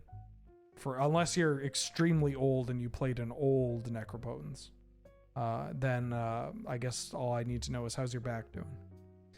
It's a messed up Magic card. When you discard the card, exile it from your graveyard. That's a triggered ability. It doesn't just say whenever anything goes to the graveyard, it's exiled. It's just when you discard a card, you exile that card from your graveyard. And that discard isn't just with Necropotence. It's as long as Necro's in play, if you are discarding a card, it gets exiled. But again, triggered ability, you can respond to that. When you activate Necropotence, that card is face down and you are not able to look at it. It's exiled face down. You don't know what you have necroed. Those cards return to get put into your hand at the beginning of your next end step. If you use that on your turn, you're going to get them on your end step. If you use it on your opponent's turn, you're going to get it at your next end step. When you get the cards, when those cards go to your hand, if you have more than your maximum hand size, you're going to then have to discard down to maximum hand size and cleanup step, which then exiles them. Here's how Necro typically goes. You get a Necropotence into play. Let's say I have 4 cards in hand. A couple of basic ways you could do this. You Necro for 4. Pretty straightforward. You're going to be playing like that, the actual kind of factual like Necro game of play Necro immediately to +1 of your maximum hand size. You could go +2. It's not like a hard and fast, but this is just like a classic, like how to play with this card. And then you slowly just kind of grind your opponent out because you just have maximum hand size over and over again. And you get to play cards like Corrupt or March of Otherworldly Light, of Wretched Sorrow, which will gain you a whole bunch of life. You could use Erebos's Intervention to gain a bunch of life. You could have Shieldred in play, which doesn't really do anything with Necro because you skip your draw step, but you might be drawing cards you might be putting cards in your hand to draw into other cards. A bunch of different ways. This card is kind of funny because I have a classic Highlander story where I'm playing against Jeremy, who's on mono black, and we're going into game 3, and I mulligan to like 5, and he plays Necropotence on like turn 2, and I immediately have a thought in my head of, oh, I win. I've won. He just played Necro. I've won. And I get up and I go after, and sure enough, I win that game. I win the match. And I get up and I go to Robin, who is watching. And I'm about to go, dude, he was going to win that game 100% until he played Necro. And Robin, before I can say anything, Robin goes, you know, you weren't going to win that game. And then he played Necropotence, and I thought he just lost. Jeremy just lost. Necro is a very powerful card. Very, very, very powerful card. But not one that is really that strong in Highlander. Or it's extremely niche. And like, I think it does carry that issue to this day. Gladiator's a different beast, though. Gladiator's it's much more reliable to play Gladiator against somebody with creatures in play. And we now have more corrupt style effects that aren't all 6 mana. So yeah, it's a card that I would recommend playing with caution, but it is pretty messed up. Like it is still Necropotence. So that's it. Take that how you want. Sheep. Welcome back for the 53rd month. How you doing? How you been? Glad to have you. Good to see you. How you? Thank you for all the support. Are we asking about Madness and Necropotence? If you discard a card with Madness and wish to cast it, Necropotence's ability won't exile that card. If you don't wish to cast it, you choose whether it ends up exiled or in your graveyard. This is from Necropotence ruling on Gatherer. If you're talking about Necropotence and that. Anyways, Oppression. 1 black for an enchantment. Whenever a player casts a spell, that player discards a card. This is a real bullshit magic card. It is really annoying. It is symmetrical. And we're so close to having an 8-rack deck. This isn't like Painful Quandary, though, where Painful Quandary says when they cast a spell, they lose 5 unless they discard a card. So if they are hellbent, they could play whatever and they're not going to get punished. So keep that in mind. Keep that in mind.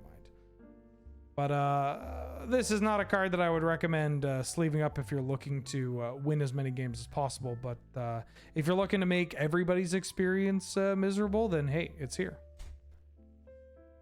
Oversold Cemetery. The noise I made when I saw this card. Oh, hot dog. 1 and a black for an enchantment. At the beginning of your upkeep, if you have 4 or more creature cards in your graveyard, you may return target creature card from your graveyard to your hand. We talked about this on Sheepman and Wheeler Love Magic for Onslaught block, which by the way is out now. And I gloated about that card. What? Oh, I did card Sheepman and Wheeler. I gloated about this card a lot. I sung its praises. I talked about how it's one of my favorite cards in the set of Onslaught. It's one of my favorite cards to play in Commander, and it's a card I will certainly be trying out in Gladiator. This card obviously takes a little bit to get going, but this card is such a pop-off. And notably, if you mill it, you can play it off Lurrus. We haven't had a Lurrus comment yet, so I wanted to get one in here. Yeah. Polluted Bonds. 5 mana enchantment. Whenever a land ETB is under opponent's control, that player loses 2 life and you gain 2 life. This one's a real stinker too. This is just, they're just knocking it out of the park with these mono black enchantments that are just like miserable for everyone. This is the kind of card that I'm glad it sees a reprint here, because it is kind of a fun card to play in Commander. Fun, air quotes. It's a card I like playing in a couple of different Commander decks, and for a while, I think there's only one printing. It was only in Shadowmoor, so hopefully this will drive down the price. I just looked at the anime art and it makes me want to scream, but that's okay. Yeah, this is probably too expensive for Gladiator because it just does nothing on ETB, and there's so many decks that are just like, well, I'm not going to play out my lands. Not going to play out my lands. Hello, Ben. I saw your video with the prof and you were great in it. Well, thank you for the kind words. I'm glad you enjoyed it. I really had a blast recording Shuffle Up and Play. It was great. Hey, if you want to see Wheeler on more of them, let Prof know. Maybe a Canadian Highlander one.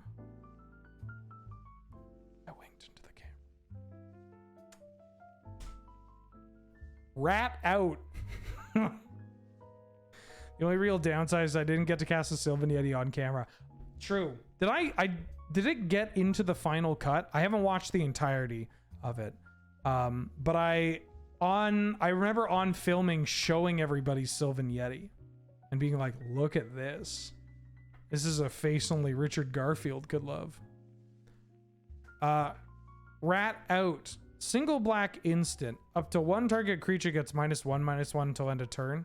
You create a 1/1 black rat creature token with this creature can't block. Hold this for me. Tans. The Swarm Piper. Is it fungal infection? So this is fungal infection, which doesn't see play. But you get a rat. And the rat can't block. So fungal infection doesn't see play. But I have to play this card when we play rats again. I mean, it's just, there's no option, right? There's no other choice. We're going to have to play this card. We're going to have to rat out people. E-double-G-S eggs.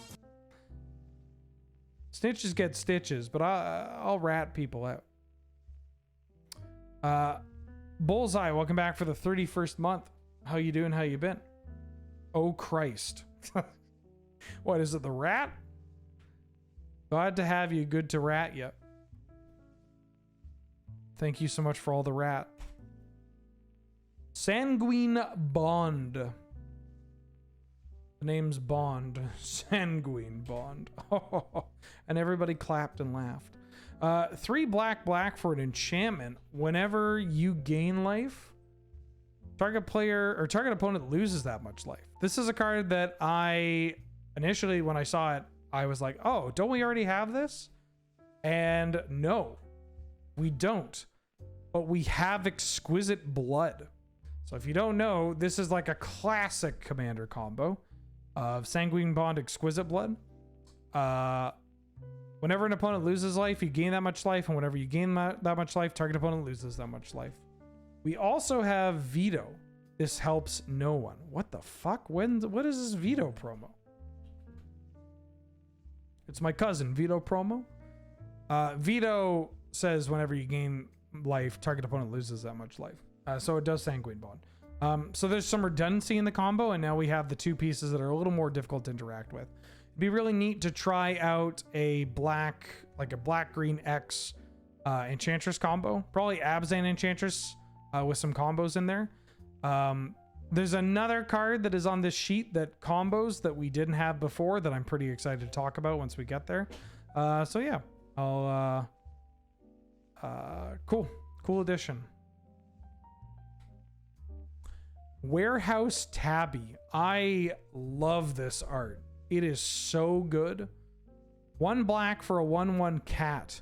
I mean, it's sad for the rat, but this is, this, like, the intensity in the cat's eyes. Yeah. 1 mana, 1/1 cat. Whenever an enchantment you control is put into a graveyard from play, create a 1/1 rat token with this creature can't block. Then pay 1 and a black. Warehouse Tabby gains Death Touch until end of turn. So, this card is unlikely to see play, but I wanted to talk about this just because that artwork is stunning. It's great. It's so creepy. The rats are great. The cat's great. I feel bad about the dead rat up front, but yeah, this is yeah, that's Kamigawa, baby. You said it. You said it. Aggravated Assault. Before we start red, I'm gonna grab some more water.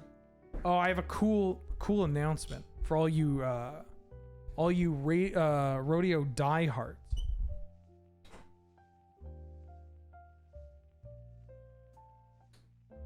I got myself a new Mio flavor, and I think it's my favorite Mio flavor. I've tried a new Mio flavor, and I think it's my favorite. It's the lemonade. Mio lemonade. It's great. It's not too sweet. Just a tiny bit. Oh, it's killer. It's great. Great for the summer. I like black cherry. My top 3 is now lemonade, fruit punch, and black cherry. But yeah, it's great. Just a squirt, tiny little squirt in like a 2-liter glass, and you're good. You're good. 1 second.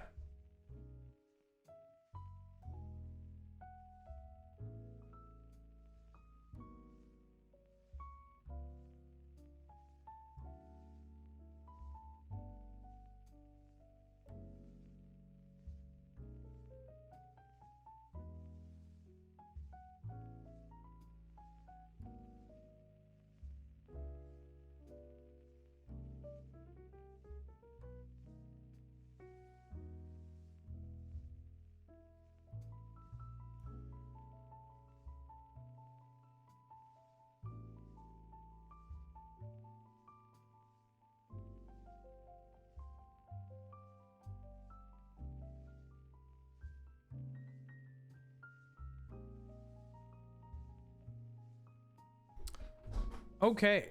Oh. Easy Mulder. I'm trying to drink not soda, but I also think water is boring. Should I be drinking Mio? Yeah. Absolutely, Warcrow. If you are someone that is just like, you can't drink water, like a lot of it, I mean, just getting one of these and a single squirt. I love water. I drink water, but I also don't drink pop. I try not to drink too much, too many carbonated things or whatever. Yeah, get yourself a Mio. Try it. All you need is a single squirt. I don't drink juice. Like, it's just little tiny flavor. Yeah, it's fucking nothing. Nothing in here. There's nothing in here. Aggravated assault. 2 and a red for an enchantment. 3 red, untap all creatures you control. If it's a main phase, there is an additional combat phase followed by an additional main phase. Activate only as a sorcery. When do I get sponsored by Mio? I don't know. Let me see if they have it. Mio brand sponsorship.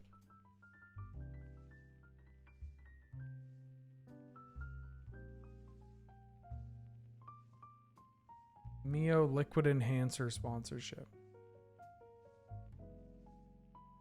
Contact us.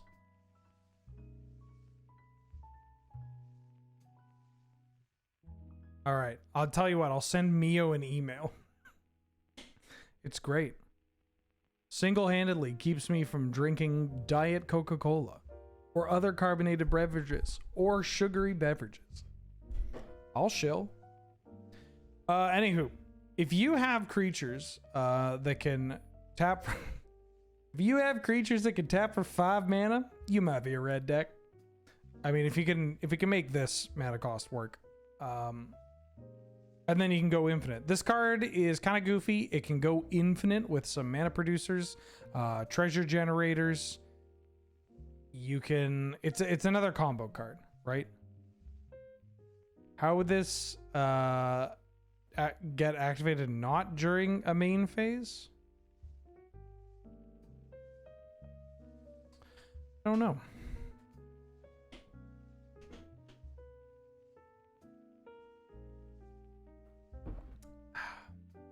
You could do some stuff with this card. It's kind of boring to try and like figure out. I mean, boring's not the right word, but trying to be like, okay, so this combos with this, and if you have this and this, and you can go infinite with this, when we already have like, Rob, you're wasting your points. I can't drink Coke. Do you want me to slam this? What can I do for you? Like, we could play the Elton John commercial.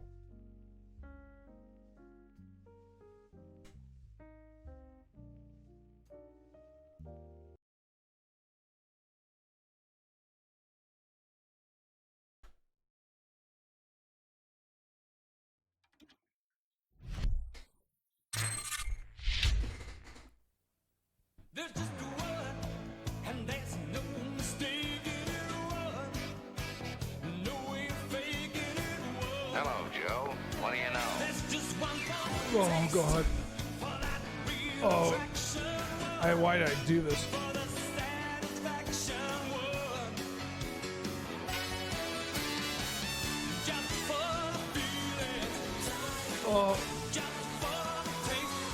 Oh no, please. I can feel my lungs filling with water.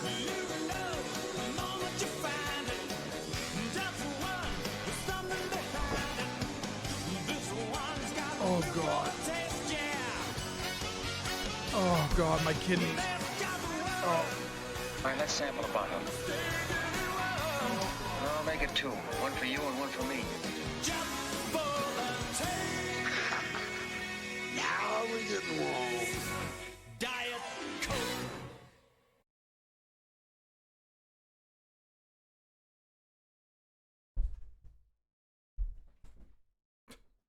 All right, I hope that was everything you could have.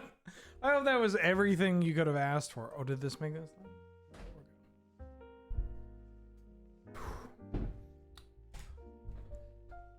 Okay. Yeah, you can tell it's a Wheeler bit because we lost 20 viewers. Blood Moon. Oh, that may have been stupid. Blood Moon. 2 in a red. It's an enchantment. Non-basic lands or mountains. Glad I tuned in. Always curious about that redemption. Does Mio give you runs like no. No, it's just water. It's just like the tiny this is what is this? A 20-ounce glass? I have a smaller glass here. 20-ounce glass. 20 ounces of water. And I just go like this. I go like single squeeze, just a shot. So for me, I don't like anything too sweet. Just very heavily diluting it. But it's still plenty flavorful.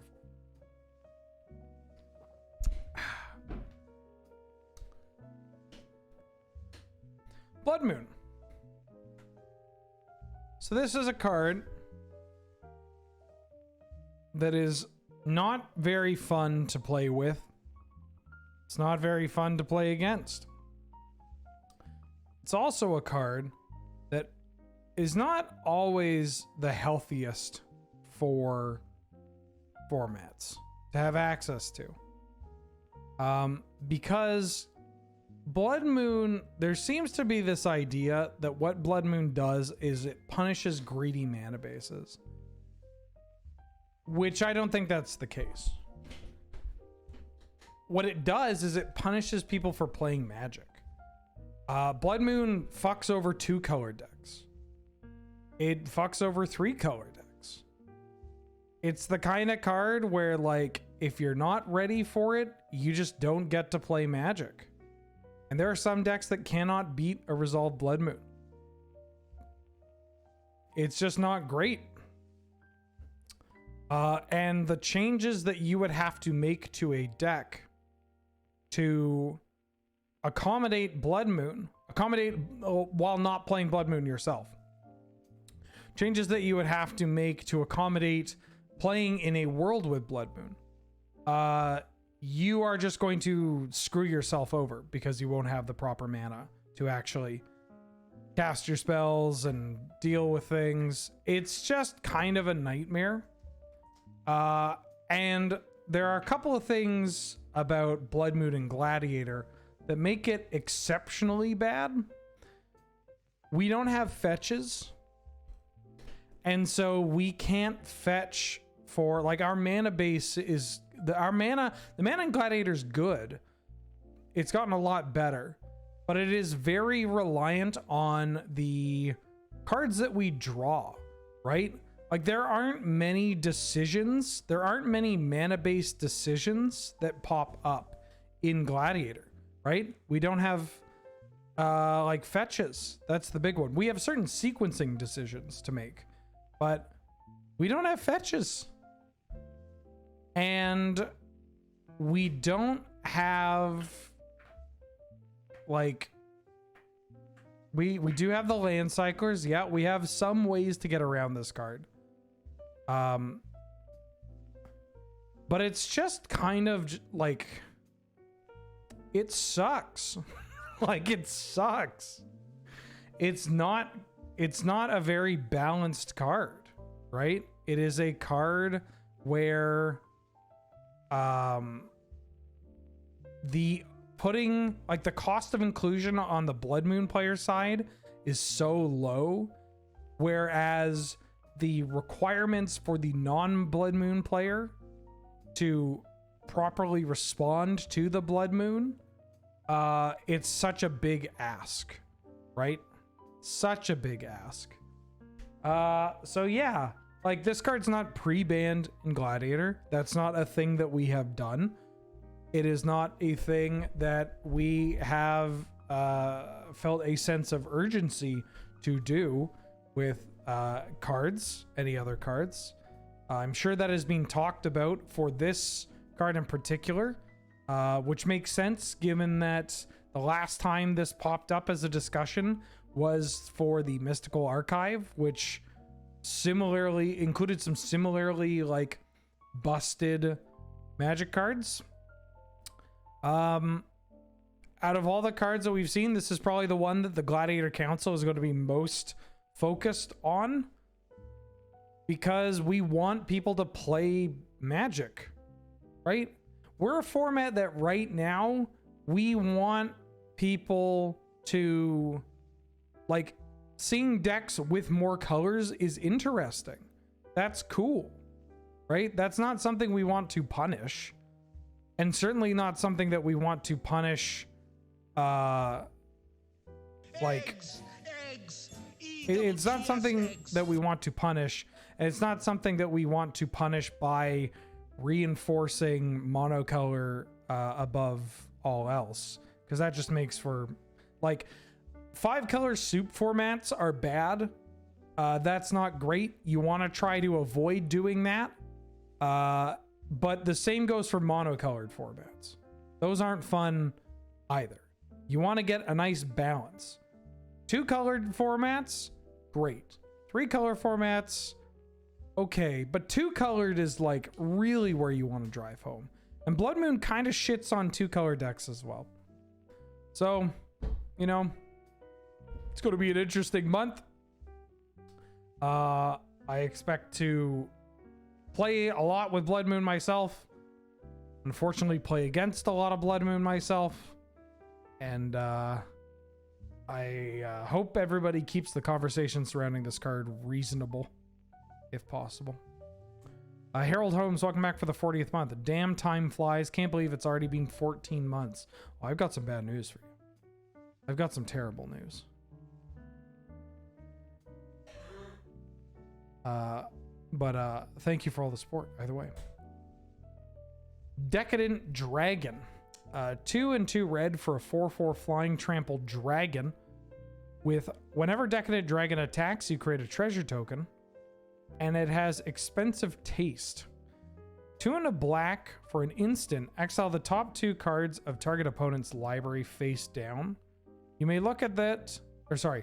Exile the top 2 cards of target opponent's library face down. You may look at and play those cards for as long as they remain exiled. Notably, I mean, it's a part of the design on this card, but unlike other cards that steal stuff, what is my hair doing? Unlike other cards that steal, what the fuck? Sorry, my hair was doing like this, getting kind of Jimmy Neutron. Unlike some other cards, the cards that you steal from your opponent cannot be cast as though with any type of mana.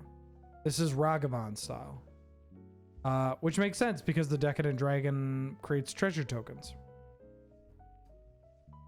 I don't know how I feel about this card. I could maybe see it popping up in like, if you wanted to do like a more aggressive version of like the Rakdos mid-range deck, where you still have plenty of treasure generation, but you also have a bunch of dragons, because instant speed, hold up removal, or the Expensive Taste, and to untap play the dragon. I'm not super enthused by this card because it doesn't have haste and it has no ETB, but it comes with the Expensive Taste, which is kind of nice. I don't know. I'm not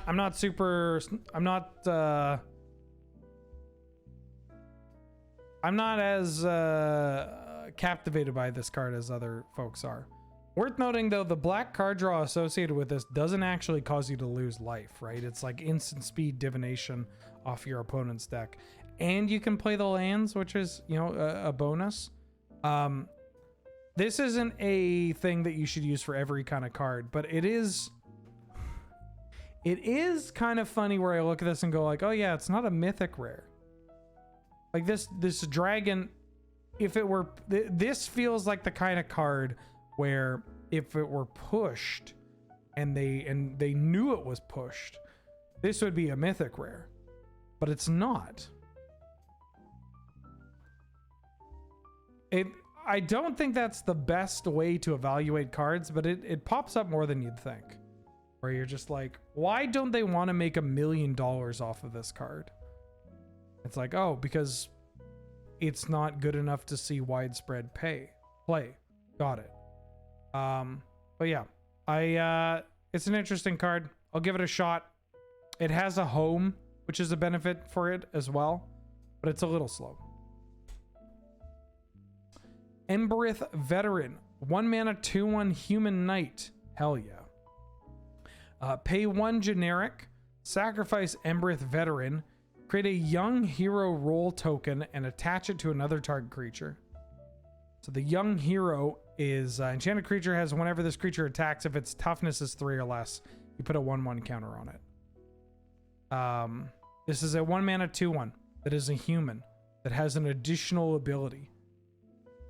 The additional ability is kind of funny because it's not the kind of ability where like you can make a super aggressive attack, and if they block this, you're like, all right, well, I'm going to pay 1 and still push through extra damage with this activated ability.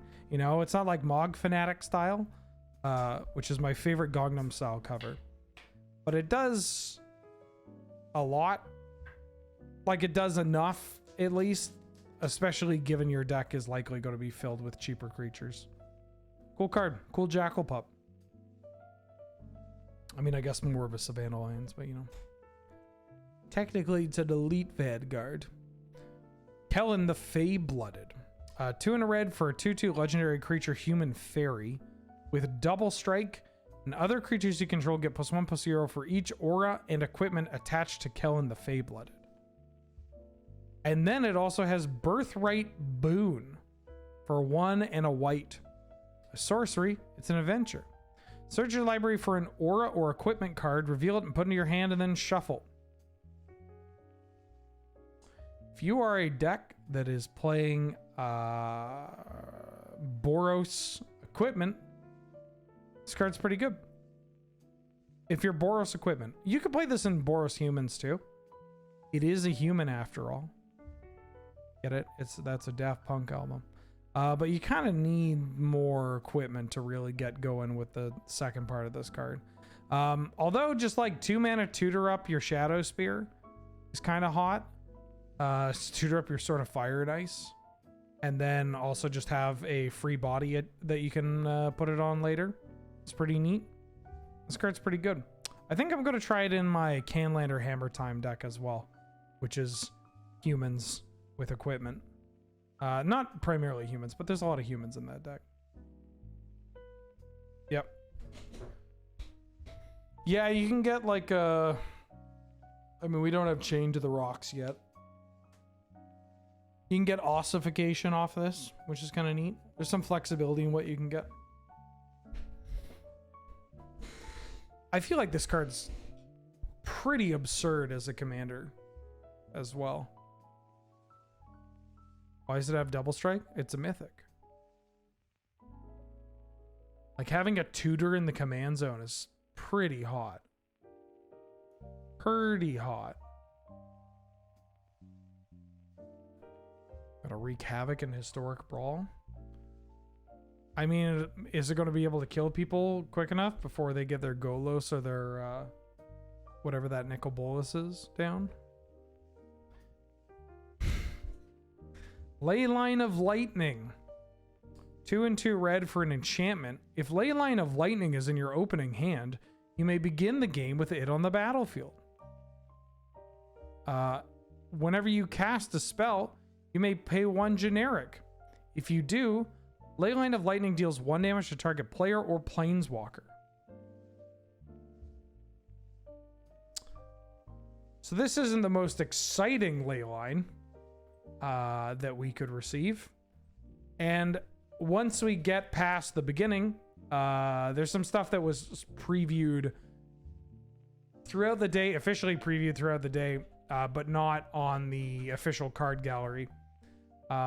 Spoiler alert, like Leyline of the Void is in here. The ley lines are interesting. I mean, if we're getting all of the guild packed ones, then the Void is the only one that's reasonably playable, but we don't even have like a Helm of Obedience style combo. These cards aren't that great if you don't have 4 of them. Also, we're not, or if we don't have Helm of Obedience, and we're also 100 card singleton. Leyline of Abundance. We already have Leyline of Abundance.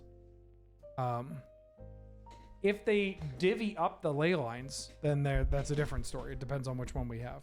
We already have Void. Void has been officially previewed for this set, but Void was not available on Arena, I don't think. Either way, it's whatever. Whatever. It's that we got ley lines. Void is on Arena. Really? Was Void in M10 too? Or M20? Oh, then none of this matters. Nothing matters. There are certain cards where if they don't see play in Gladiator, I don't fucking... reprints that don't see play in Gladiator, I don't know. I don't remember any of them. Not worth it. Mana Flare. This one is wild. 2 and a red enchantment. Whenever a player taps a land for mana, that player adds 1 mana of any type that land produced. So this is the OG. This is just a mana doubler. And it's a 3 mana doubler. What do we have? What do we have for land untappers?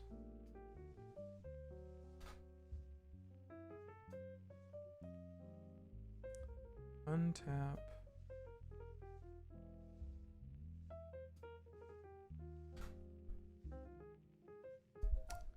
I mean, we have Beladros Witherbloom. Finale of Revelation.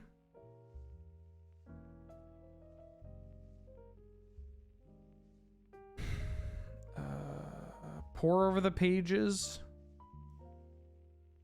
We have some single tap. Yeah, we have Wilderness Reclamation. I'm trying to kill my opponent, though. Like, I'm trying to play this and then kill my opponent. We have Zakama. Oh, I haven't forgot Yorn. We have Zakama. Zakama untaps everything. What's Lab Mansplaining? It's basically just talk. It's mansplaining, but for Magic cards. About shit that just is not relevant. Basically. Yeah, this is a card that, like, if we have some untappers, it can really pop off and start doing some gross stuff. But we don't really have that. And, like, Gladiator decks are playing big cards.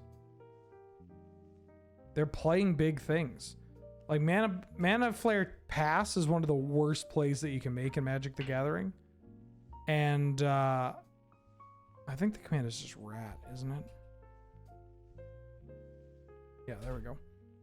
And like Gladiator especially. Like, imagine somebody Mana Flare Pass and your opponent's just like, oh, I have Grave Titan in my deck. I can just untap Night of Autumn Grave Titan or whatever. Yeah. Powerful card. Explosive. Ooh, Monstrous Rage. 1 red for an instant. Target creature gets +2/+0 till end of turn. Create a monstrous roll attached to it. So monstrous roll is enchanted creature gets +1/+1 and trample.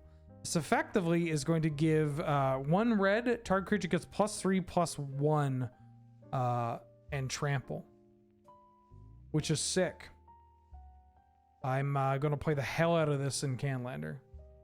And I'll also give it a shot for some of the more aggressive Blitz archetypes in Gladiator as well. Kills people dead. It's 1 mana that gives trample. It's wild because, like, before, I guess in the pandemic is going to be my cutoff, but before the pandemic, this was an effect that like we just didn't have in Blitz or in Infect, and now we have so many of them. Like we got Crash Through, and it was like, oh yeah, or not Crash Through. Crash Through is the Amonkhet one. We got the green one from Strixhaven that draws a card, and then we got Massive Might.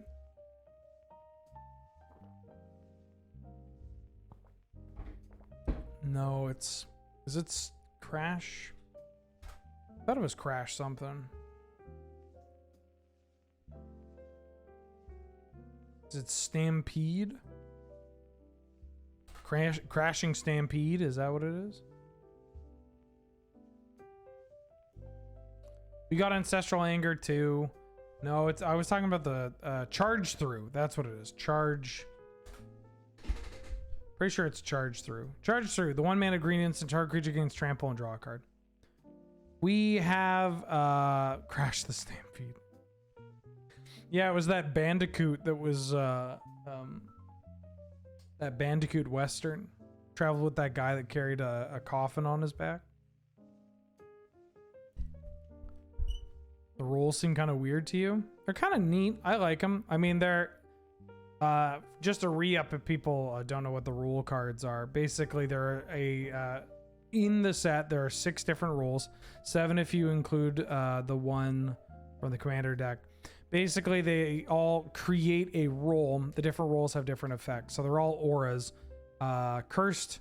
There's Cursed, Monster, Royal, Sorcerer, Wicked, and Young Hero. They're kind of neat. The creature can only have 1 role in them because they can only fill 1 role. But yeah. More storytelling to the gameplay. Exactly. Sierra Drinks Water, welcome back for the 23rd month. How you doing? Meowdy, Mr. Wheel. How goes the Angry Bear card? Oh, it's good. It's angry. It's a bear. What more could you want? Realm Scorcher Hellkite. 4 red for a 4/6 dragon with Bargain. Flying and Haste. When Realm Scorcher Hellkite enters the battlefield, if it was Bargain to add 4 mana in any combination of colors, and then you can pay 1 in a red, deals 1 damage to any target. 4/6 is a very odd stat line for a dragon. It's got a big booty, so I call it big booty. It's kind of funny because if you bargain it, it still hits for 6 on the first turn, right? You play it, you bargain as you cast the spell, so it adds 4 mana on ETB, and you can use that 4 mana to ping them twice, and you get to just smash them for 6. You can target other things too. This beats out other dragons, which is pretty interesting. Like, it's big enough so that it will, not that it's going to get hit by Glorybringer, but it's bigger than Glorybringer, Territorial Hellkite, bigger than Goldspan Dragon. No, not Territorial Hellkite. Terror of the Peaks. That's what I'm talking about. Not bigger than Thundermaw. God, I wish we got Thundermaw Hellkite. We can dream. I think this is just maybe too big. It's just kind of an idiot. Like, I don't know. When I played Big Red, I wasn't exactly thinking, like, you know what I need more of? Dragons. More dragons. Although this one does have a nice little, like, some of the play patterns with this card is pretty interesting. I don't know. This is just kind of a big idiot dragon to me. The bargain, Big Red can make the bargain too. But yeah, we have better, cheaper dragons. Repercussion. 1 red enchantment. Whenever a creature is dealt damage, Repercussion deals that much damage to that creature's controller.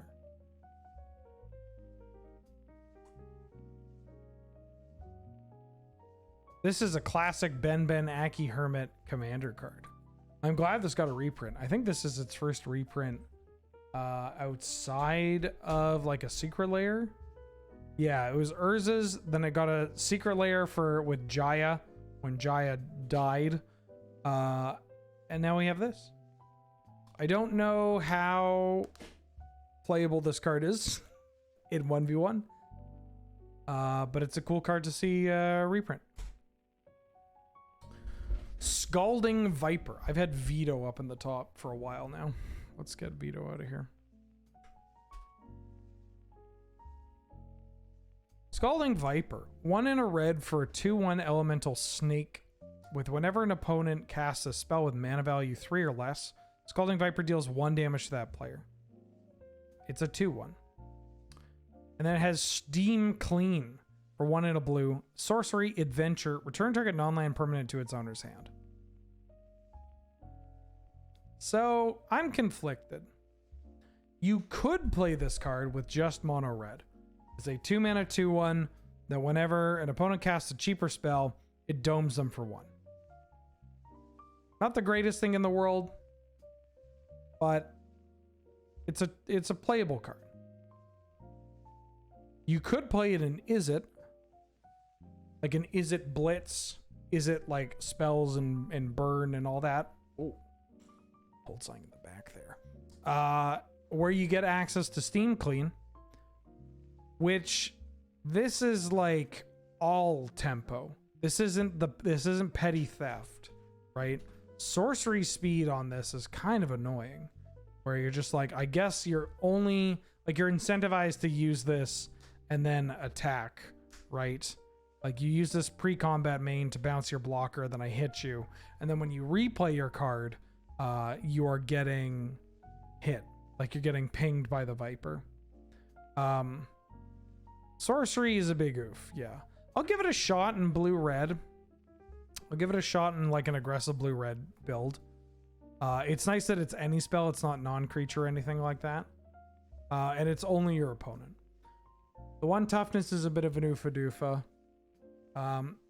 It felt like they played this one pretty safe. You know? Felt like they played it pretty safe. I'll give it a shot. Sneak Attack.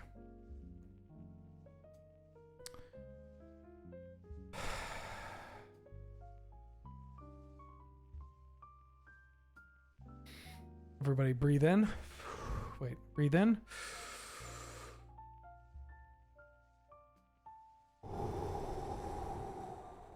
Okay. So I'm just going to look up creatures. Here are some creatures that we can sneak attack on Arena. Agent of Treachery, Ancient Brass Dragon, Ancient Gold Dragon, Ancient Silver Dragon, Atraxa, Grand Unifier,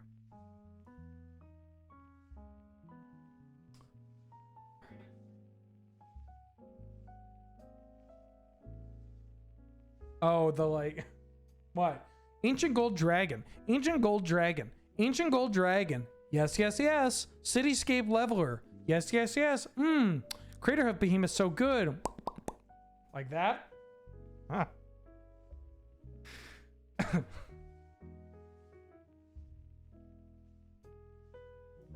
Ice cream so good, yeah. You could put in, I mean, you could put in Emrakul, you could put in Atali, Primal Conqueror, Christ, Gristlebrand,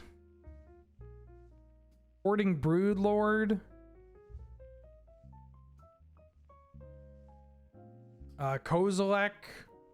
I mean, that one's pretty bad, but you know, Ulamog. You get the picture. There's some pretty gross cards that you can put into play. Sundering Titan. Oh, Sundering Titan with this. Holy shit. Yes, yes, yes. Oh, yeah. Yeah, it's Sneak Attack, huh? Interesting. World Spine Worm. We're getting Sneak Attack. This one's gonna be fun. I'm gonna build some dog shit decks with this card. Maybe some good decks too. Maybe some good decks. We lost 30 viewers on that bit.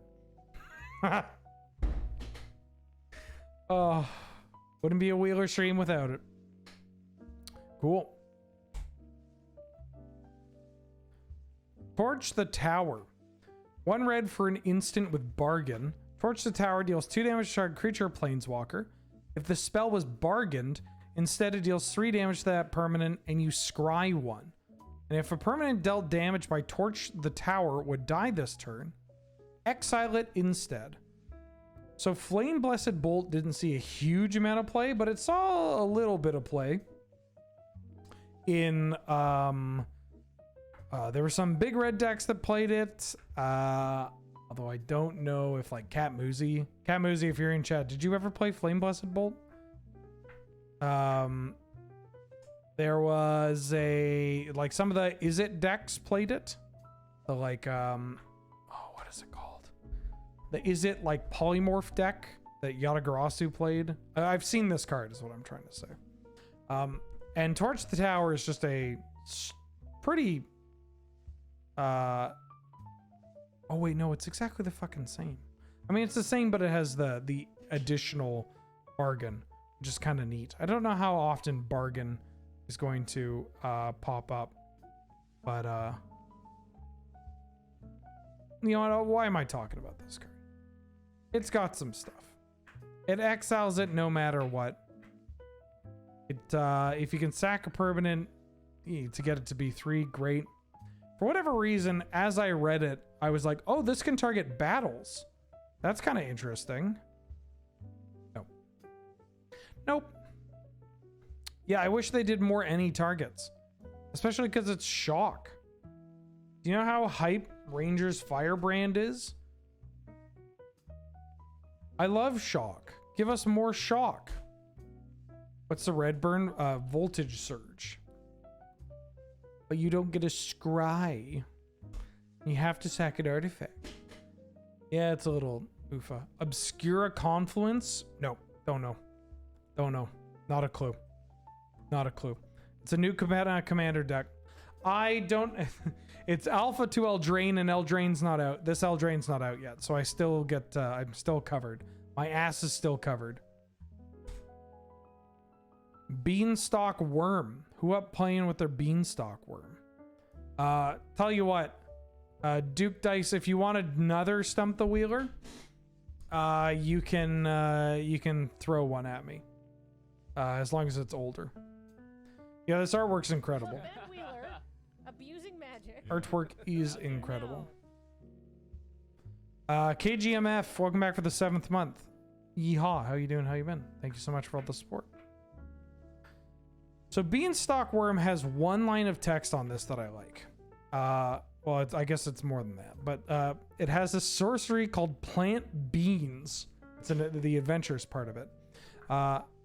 You may play an additional land this turn. When I played the Maze's End deck,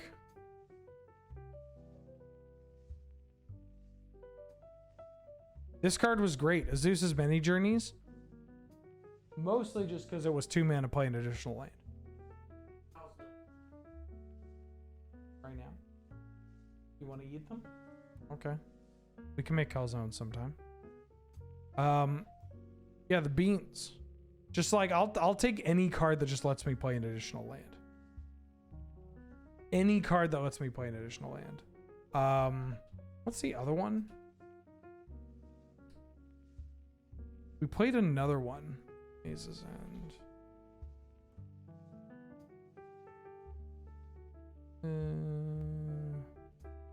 Where's my list?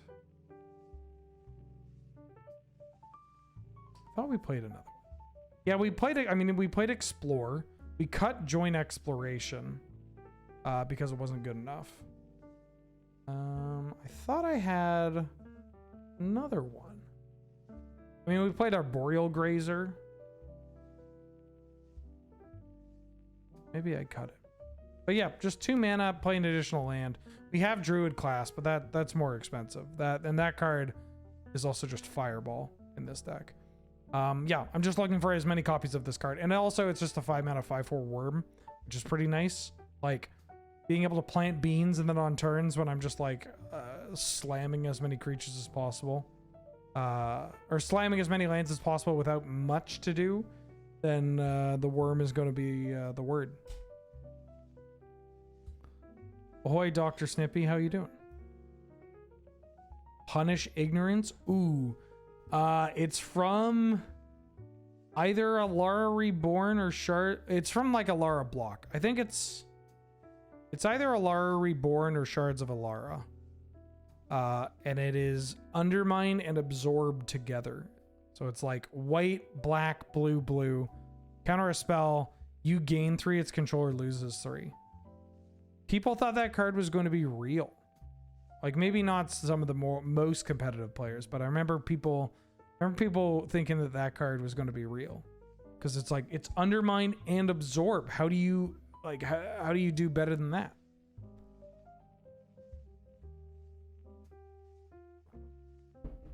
Awaken the Ancient? Is that the 4 mana? That's the 4 mana enchantment.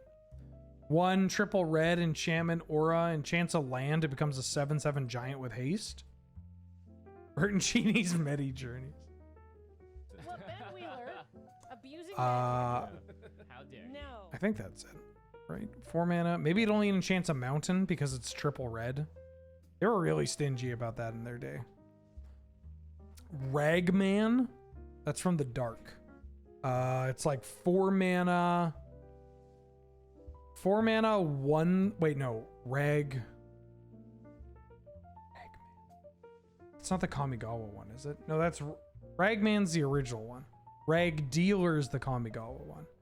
Ragman is a 4 mana 1/3. No.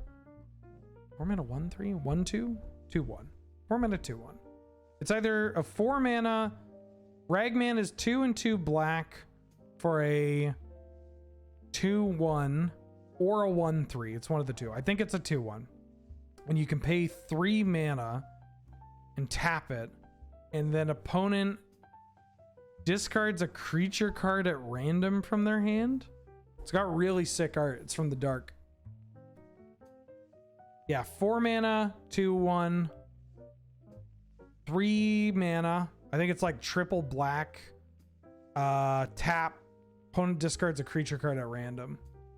There's probably like a proper formatting way of doing it, but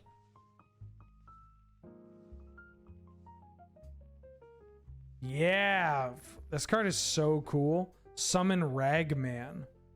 Oh, he's just a silly, dirty little man. What's to be afraid of? Oh yeah, you can only do it during your turn. There's Rag Dealer. It's not the same thing, but I thought this card was cool. Dr. Snippy. Or Snipey? I guess there's only one P. Let me know. Welcome to the stream. Thank you for subscribing. Stop by to say thanks for all the amazing Magic content you put out there. I binged all the LRR episodes with you when I was sick. Keep up the amazing content. Thank you for the kind words. That means a lot to me. Oh, I forgot to plug another thing. I don't know if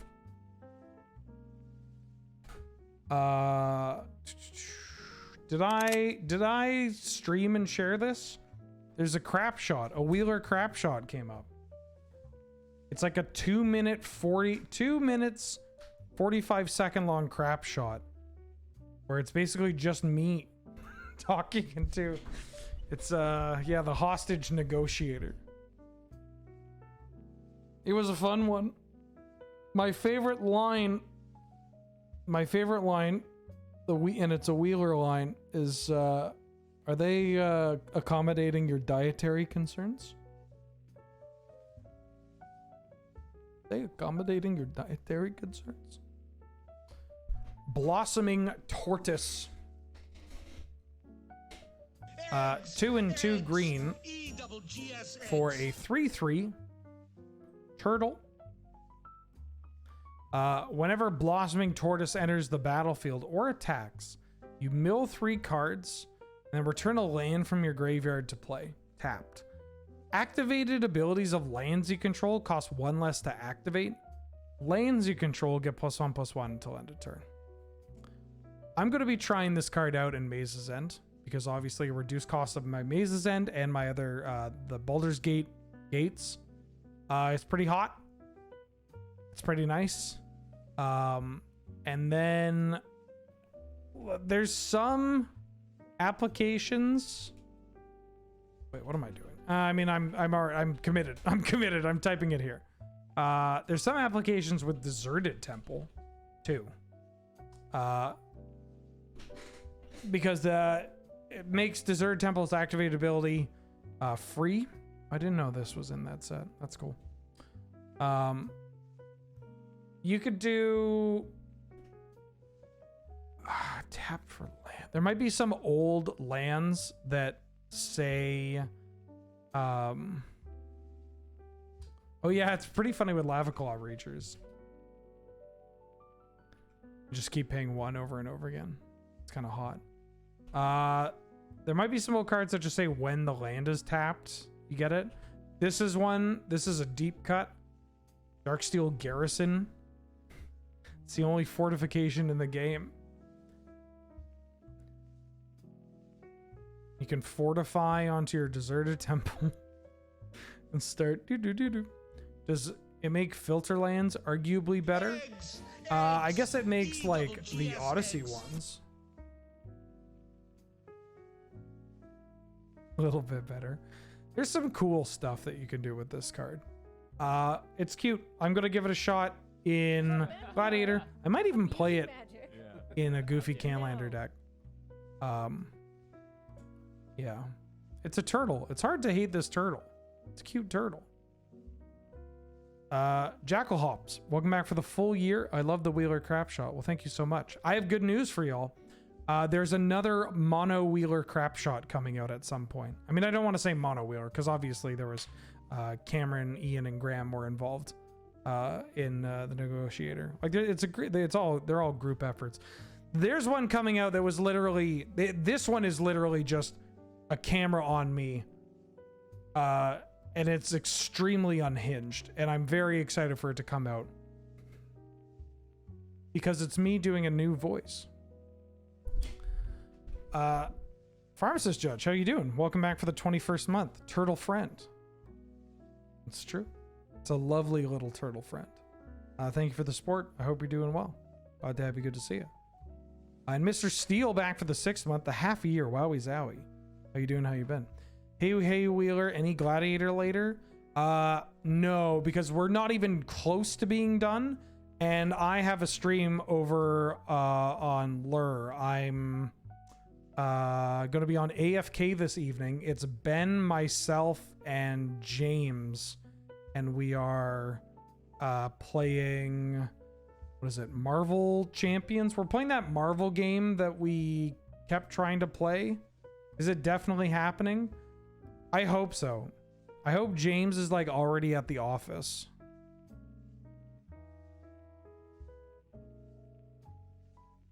Yeah. I hope James is already at the office. No car accident, no nothing. There was a Stump the Wheeler as well.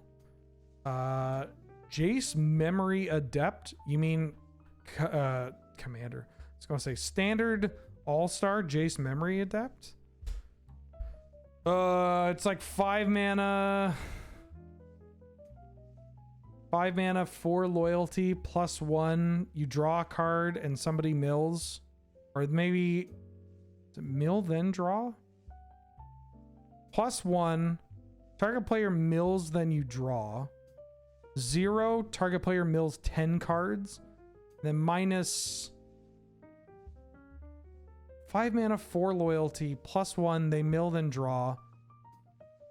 0, mill 10 cards. And then -7.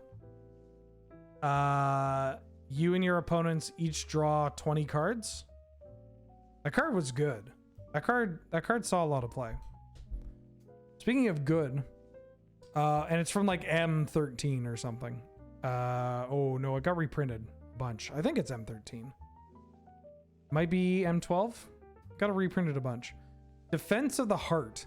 3 and a green for an enchantment. At the beginning of your upkeep, if an opponent controls 3 or more creatures, sacrifice Defense of the Heart.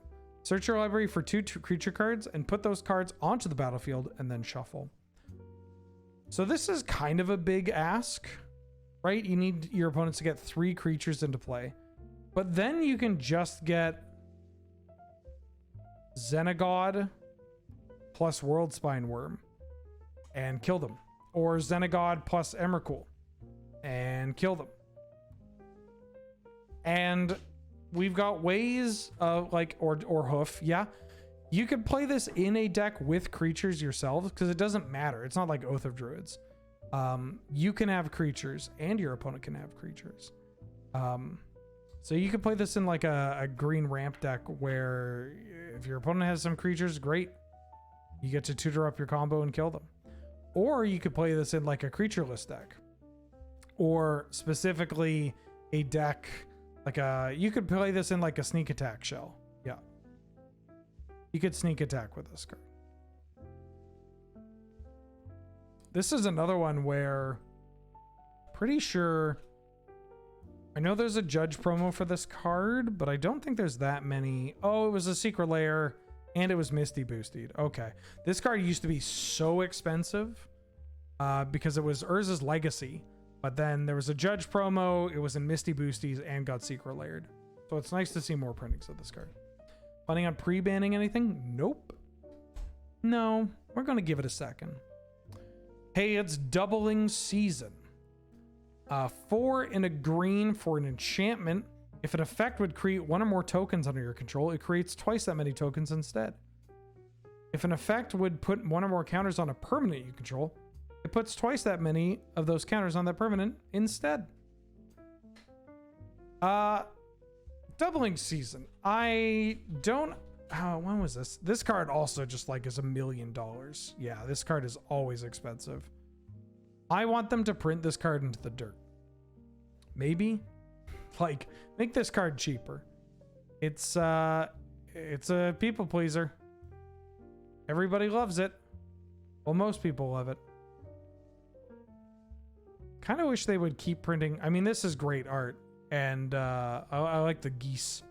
The anime, this is like one of the only anime versions of the cards that I respect. But let me get up the little baby geese for people to look at.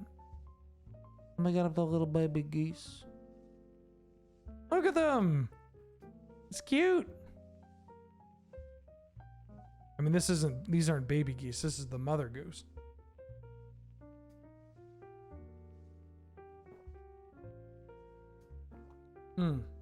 So now we have access to doubling season and anointed procession and parallel lives, which is kind of funny if you want to go ham on those. This is 5 mana, which is a little iffy, and we haven't received Jace, Architect of Thought. Like, we're going to get this Jace. I'm excited for this Jace. I think too much has happened to make this card playable, but this card's pretty absurd with doubling season. Just lets you go off.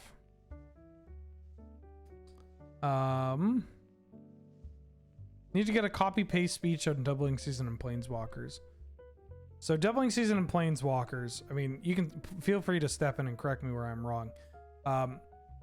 If I play a planeswalker like Jace here, it'll come in with twice that many counters.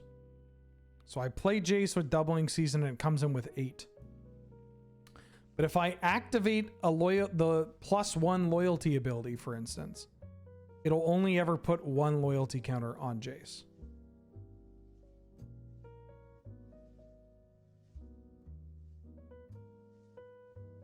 Loyalty is the cost. Yeah, okay, great.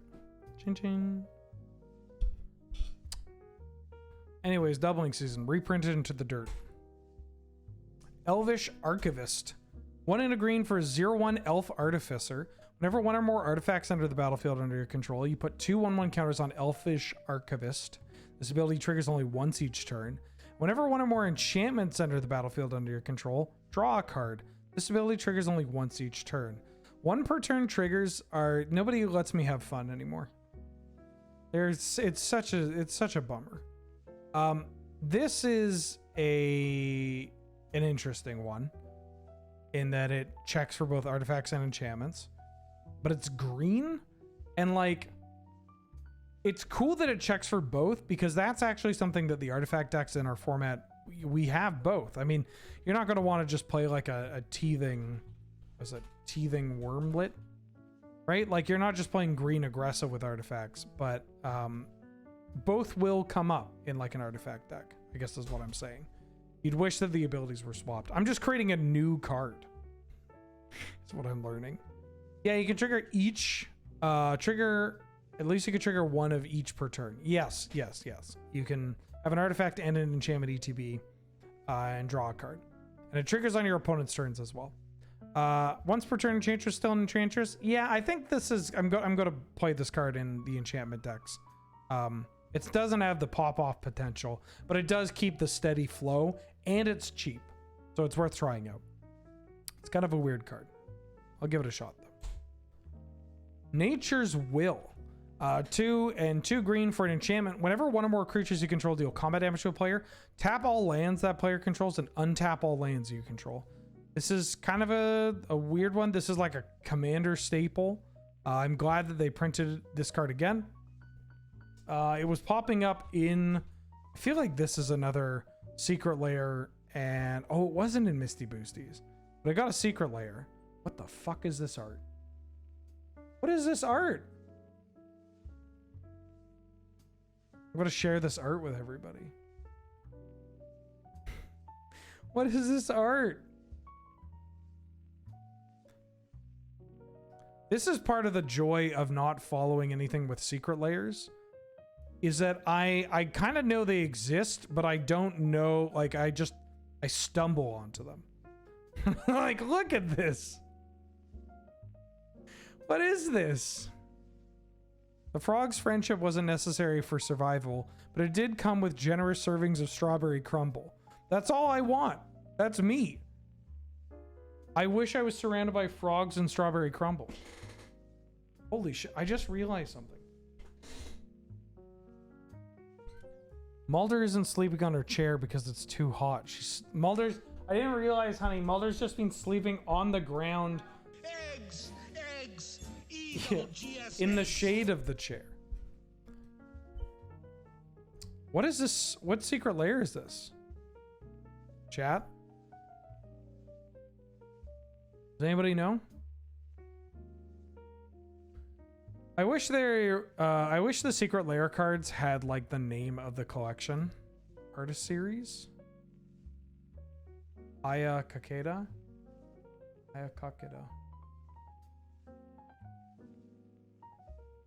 This is cute. I like this nature as well.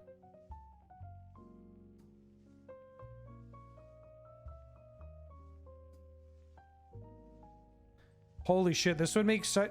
I don't know if I'm going to do this because it's not really my type of thing. If I this is prime getting clicks content right here. Is me reacting to every single secret layer collection. Just like I don't know what these artworks are. I don't know any of these exist. And just like going through all the artworks and all the different secret layers, being like, what the fuck? Cool.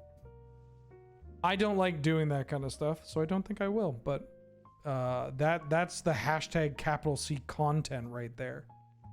Whoa, there's a bear! Holy heck, chat. Stump the Expert's secret layer. Well, that would be fun. We do a Stump the Experts and we see only the art, and then we slowly get more information about the card. Can you tell chat what you got me out of bed last? Yeah. Okay, I have a story. I have a story before we get to this next one. Last night, Kiefer's in bed. He's asleep. And I run into the bedroom and go, honey, get up. Look at this. Come look at this. And I yank him out of bed. And I bring him over to the to our window, and I'm like, look. Looks across the road. Across the road, there's my neighbor's driveway. It's kind of a longer, steep driveway. And up at the top of the driveway was a buck, like a deer. And the deer was like picking up stuff in their yard. Like it was at the top of the driveway, picking up stuff that was on like the neighbor's yard and just like throwing it down the driveway. So it was just this massive buck that was like picked up an apple in its mouth and just went like, and just, but he couldn't see anything. I just thought it was so cool. I had to I put eye drops in. He had just put eye drops in, so he couldn't see anything. So I gotta imagine it's the most disorienting. That's it. I'm the kind of guy that just, I see an animal doing a thing, I'm like, oh, honey, look at this. Come here, come here. Fuck whatever it is you're doing. It's not important. Check out this animal. Nature's Will. We didn't talk about this card, but it won't be playable. Prismatic Omen. 1 and a green for an enchantment. Lands you control are every basic land type in addition to their other types. We don't have Valakut. Don't think we're ever going to get Valakut. But we do have Dread Presence. And we have Scape Shift. So we could theoretically set up a spot. We already have this? No way. Do we?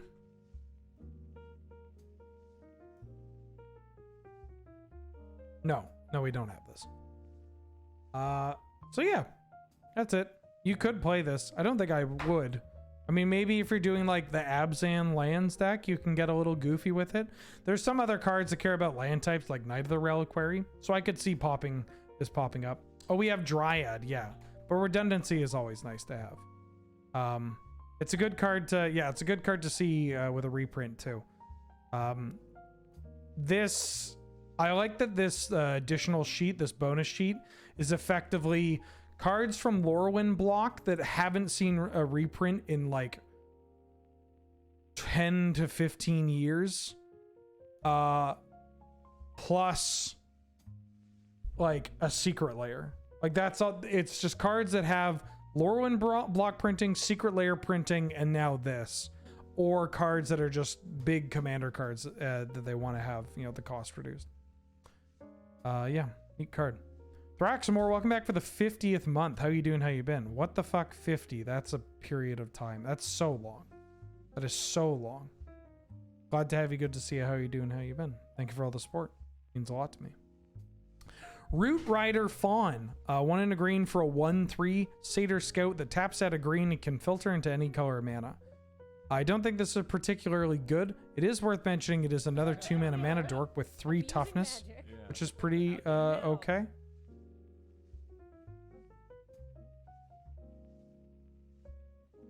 Huh? Hold on. Mods no ban yet. I want to read this.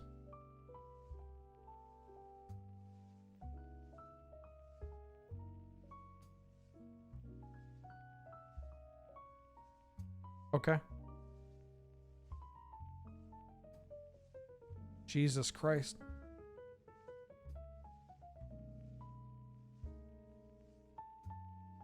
I don't know what happened. Scientists created the most Reddit post possible and just decided to drop it here. Zavbull, welcome to the stream. Thank you for subscribing. Thank you for joining. Glad to have you. Good to see you. Somebody get it as a copy pasta? I'll post it later. Don't worry. I've got it here.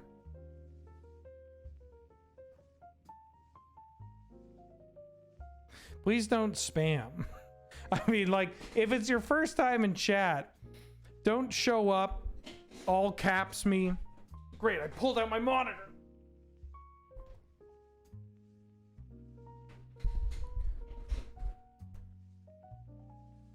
You missed Eldraine talk? Not that much. What is going on? I did the thing where I accidentally unplugged my monitor and now all the formatting is off. I just wanted to talk about this card because it has good art. That's it. Abusing magic. Yeah. I like the art. How dare you. No. Church Goal, welcome back for the 4th month. Thank you for the support. Take my sub anyway. Okay. Okay, glad of it. How do I feel about Eldraine so far? I love Eldraine. I mean, I like it a lot as a plane. And I think they're doing some really cool stuff with it. Tangle Span Lookout. 2 and a green for 2/3 Satyr. Whenever an aura ETB is under your control, you draw a card. This is a cool enchantress. Big fan of this card. It's one that isn't going to work for every enchantment deck or enchantress deck, but we've talked about like an enchantress list that just plays like all of the pacifisms. And I could see this showing up in builds of more do nothing builds of the incarnation decks. It's an interesting card. It's on ETB, which is nice. It's not limited to once per turn, which is okay as well. And it's a 2/3, so it's not going to die to, you know, a stiff breeze. Cool. It's cool. Yeah, this card seems pretty strong with all the rules and tokens and all that. This card, if I recall, is kind of fucked. The Huntsman's Redemption. 2 and a green for a saga. It has 3 chapters. Chapter 1, you create a 3/3 green beast token. So already we got our rate. Chapter 2, you may sacrifice a creature. If you do, search your library for a creature or basic land and reveal it and put it into your hand. Okay. That's pretty good. And then -3, up to 2 target creatures each get +2/+2 and gain trample till end of turn. I feel like a lot of people are going to die because of this card. Like the play pattern of, and this is going to be tricky. So with mana dorks and timing, you need to make sure that you've got this all covered. If I like play this is just a hypothetical scenario. If I play like dork into this on 2, into untap, main phase with the second ability, right? You tap to add a green, sack it, find a questing beast, play questing beast, smack for 7, and then untap and +2/+2. Like that's just kind of fucked. that's just, well, they're just dead. They're just dead. Great. Excited to play this card in Gladiator. I might give it a shot in Highlander too. Like that second ability is pretty reasonable. Even if it's a one-shot, just like a one-shot Altar of Bone attached to, I mean, this kind of card. It's pretty neat. It's a kind of card where it lets you pivot pretty well because you can develop a threat or develop something to the board that your opponent needs to either deal with or they need to check, right? They need to try and build something of comparable size or use their mana differently or just accept that you got a 3/3. And then if they play to the board to try and just like out muscle your 3/3, then you're just going to be able to pivot into like tutoring for a combo piece or tutoring for something bigger, or a utility creature to get rid of their creature. Pretty good magic card. Pretty good magic card. Thunderous Debut. 6 and 2 green for a sorcery with bargain. You may look at the top 20 cards of your library.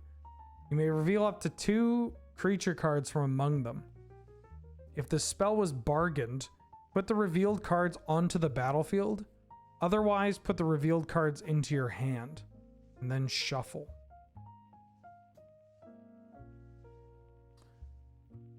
So, top 20 is kind of funny. Like, you have to bargain. I would just say play tooth and nail. Because there's only so many slots in your deck for, you know, extremely expensive enchantments.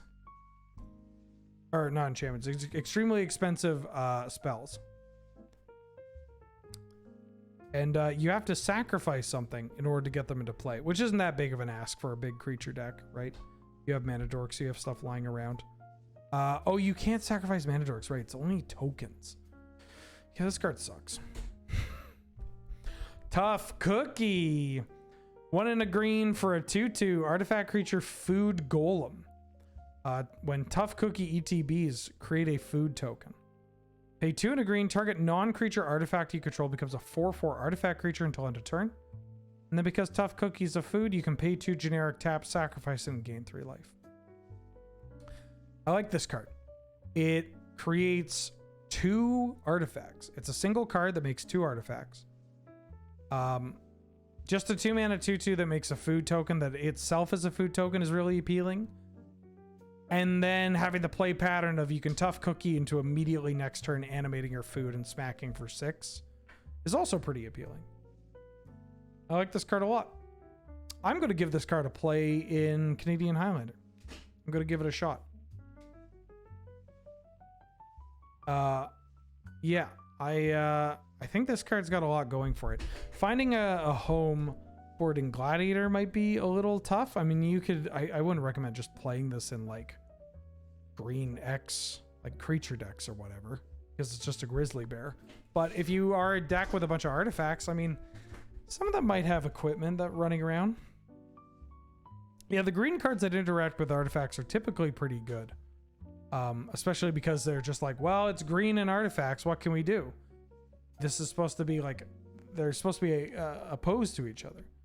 Well, we just make them, how about the green cards with artifacts just kill you quicker? It's like, great, let's do that. Oh yeah. Okay. Cool Cookie. On to gold, which is good because I need to go in like 40 minutes. Agatha of the Vile Cauldron. Red and a green for a 1/1 legendary human warlock. Activated abilities of creatures you control cost X less to activate, where X is Agatha's power. This effect can't reduce the mana in that cost to less than 1 mana. Then she has an activated ability of 4 green and a red. Other creatures you control get +1/+1 and gain trample and haste until end of turn. So effectively, that ability only costs 5 because she reduces the activated abilities of all creatures, including herself, equal to her power. So her 1 power contributes to that activated ability, even if her activated ability doesn't affect herself. Yeah, this feels like a bard class legend. That's where I'm going with this. That's a very powerful mana sink, right? Especially in a deck that can buff this card. You can Rishkar on a counter. You can activate your Garrick to give it +3/+3. Like, this card can get out of hand pretty quickly. And then activated ability just kills people. So it's cool. There's a deck in our format that wants this kind of card, that can take advantage of this kind of card, and we'll probably play this kind of card. Alayla Cunning Conqueror. 2 blue and a black for a 2/4. It's a legendary fairy warlock. Flying. Whenever you cast your first spell during each opponent's turn, create a 1/1 black fairy creature token with flying. Oh, this is one of the commander cards, right? Whenever you control 1 or more fairies. Oh wait, this is the bad one. Never mind. This isn't coming to Arena. This is a bad one. This is commander only. So I'm talking about this through commander and Canadian Highlander. And this is the bad one. Cool for commander. I like gold and blue-black, but you know. Ash Party Crasher. Red and a white for a 2/2 legendary creature, human peasant with haste and celebration. I believe this is the first time we've seen the keyword celebration. So celebration is if 2 or more non-land permanents ETB under your control this turn, do a thing, or it has a thing. Celebration is not other permanents, so they always count themselves.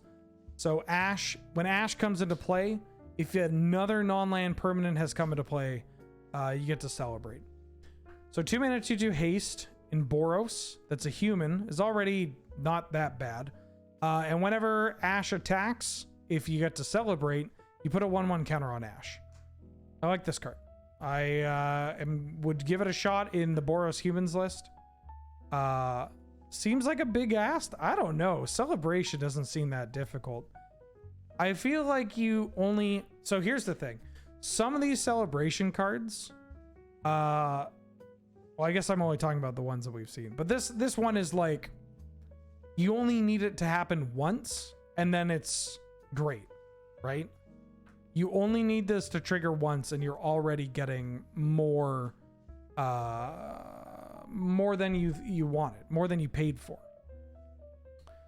Obviously, it doesn't say non-token because that's kind of a recurring thing in the set. So yeah, getting this card going seems pretty easy to do. The only downside is that it's all aggression. There's not really any utility associated with it. It's just, what if my haste creature also got bigger? Which is okay in small doses. Balloona Grand Squall. Balloona Grand Squall. Oh god, it's a giant lady. My one weakness. Green, blue, and a red for a 4/4 legendary giant noble. With trample and permanent spells you cast that have an adventure cost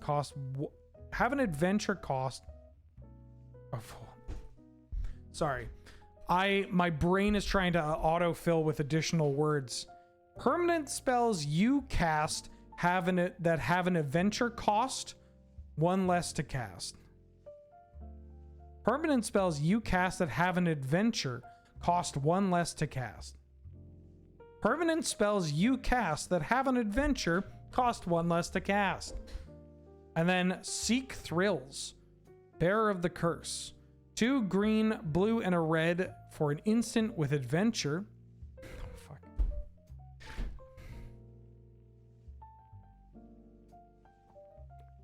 I'm on like course correction here. Permanent spells you cast that have an adventure cost 1 less to cast.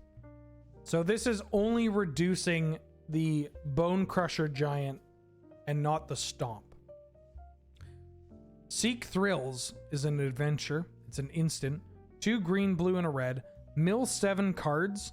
Then put all cards that have an adventure from among the milled cards into your hand. Cool Adventure Commander. Also, it's a 4-mana 4/4 Trampler. But that's a pretty big ask for the mana. Yeah.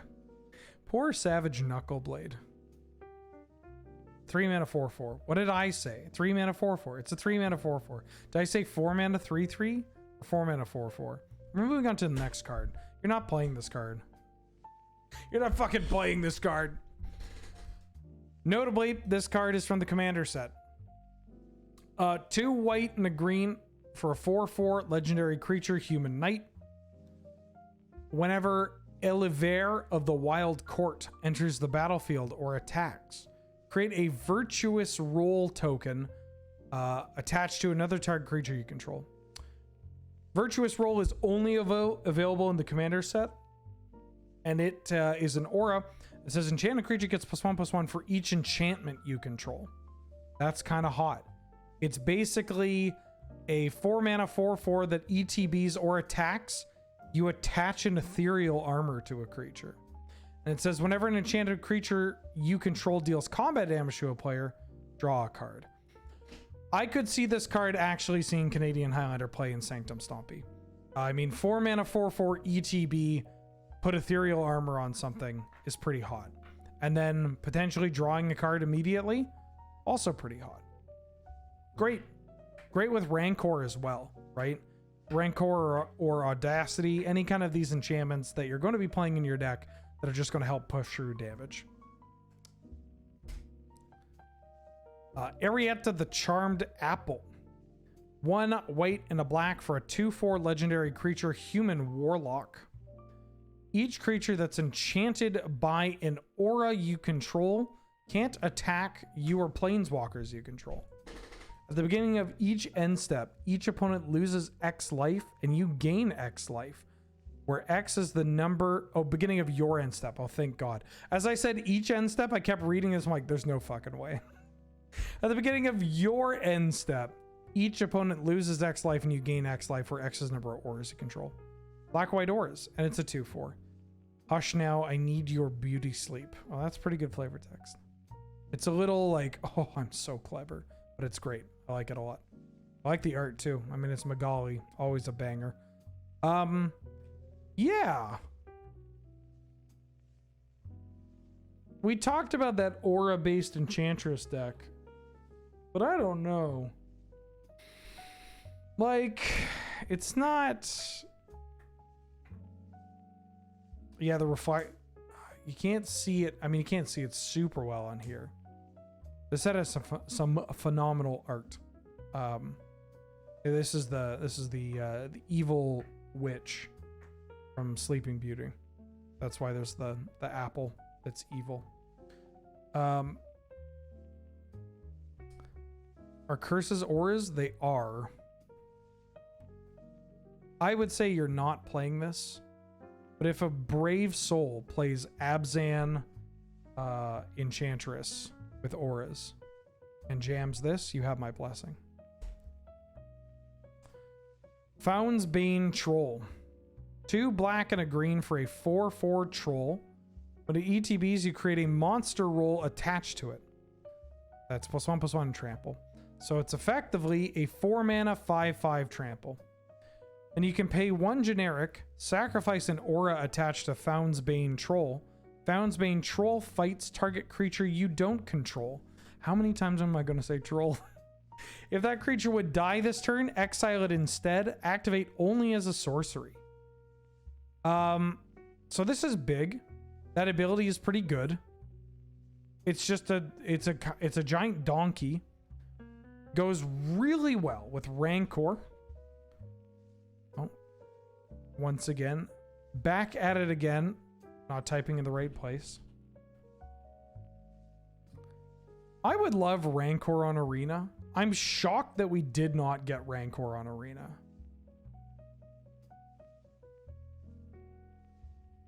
I guess it's not Pioneer legal yet. I would love Rancor on Arena. This card is absurd with Rancor. But yeah, this seems fine. It's expensive. Doesn't have an ETB, but it's huge, right? 4 mana 5/5 trample is pretty big. Excuse me. And then just being able to kill off another big creature and exile it is also pretty strong. I could see this maybe showing up in like a Golgari, like big body kind of deck. But it's not as appealing as some of the other 4-drops you could play. But it's I don't know, kills people and can kill their thing. Hard to argue with that. Greta Sweet Tooth Scourge. I'm so stoked for this card. 1 black and a green for a 3/3 legendary creature, Human Warrior. When Greta Sweet Tooth Scourge enters the battlefield, create a food token. Pay a green and sack of food. Put a 1/1 counter on target creature. Activate only as a sorcery. Pay a black and a generic sack of food. You draw a card and you lose 1 life. So we have talked about this kind of stuff on North 100. We will talk about this stuff further on North 100. But the food deck. What is it? Savvy Hunter? Unfortunately, we didn't get some of the other big food cards from the Lord of the Rings Commander set on Arena. But this is nice. It comes with a food token immediately. 1/1 counters on any creature. It's pretty hot. And then being able to cash in the food to draw cards is nice. It's a card that I'm glad to see. I'm very excited to actually sit down and build this food deck at some time.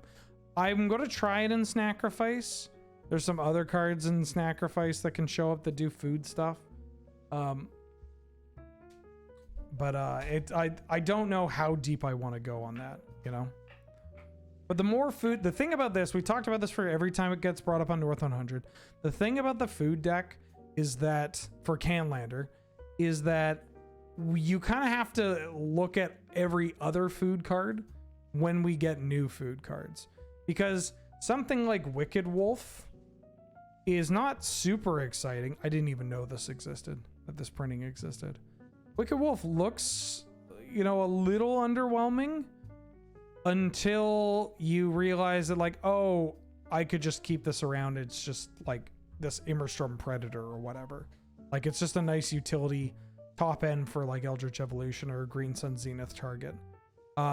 Or Feasting Troll King, right? Like, if we play Feasting Troll King in this food deck, where you might be able to cast it, you might be able to just sneak it into the graveyard and returning it to play by sacking 3 food, just giving you another card to bring back. It's pretty hot. So you kind of, anytime you get new food cards, you got to look at the old food cards and even the ones that might be a little underwhelming, and they realize like, oh, these just get better the more of these cards that we get. Gilwain, Casting Director. This is from the Commander set. This is only in Canlander. 3 mana, 2/3 in green and white. It's a legendary human bard. Whenever Gilwain or another non-token creature enters the battlefield under your control, choose one. Create a royal roll attached to that creature. That is, enchanted creature gets +1/+1 and has ward 1. Create a sorcerer roll attached to that creature. Enchanted creature gets +1/+1 whenever it attacks. Scry 1, or create a monster roll attached to that creature. Enchanted creature gets +1/+1 or trample. And trample. So this is either a 3 mana 3/4 trample, 3 mana 3/4 ward 1, or 3 mana 3/4 when it attacks scry 1, that then applies all those bonuses to any subsequent creatures that you have afterwards. Sanctum Stompy, hell yeah, fuck yeah. Maybe even just like green white. This card is just like fine for green white humans, honestly. Like, giving all your humans +1/+1 and trample that lasts even after it dies. I could see this card seeing some serious Canlander play.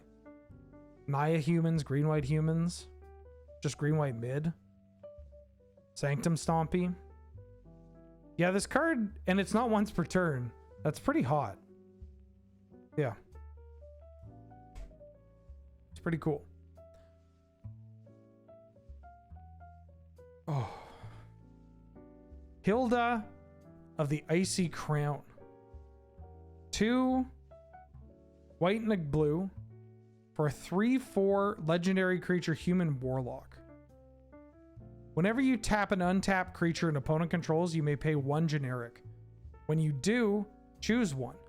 Create a 4/4 white and blue elemental token. Put a 1/1 counter on each creature you control. And scry 2, draw a card. Don't think there's enough going on in this card for Gladiator or Canlander.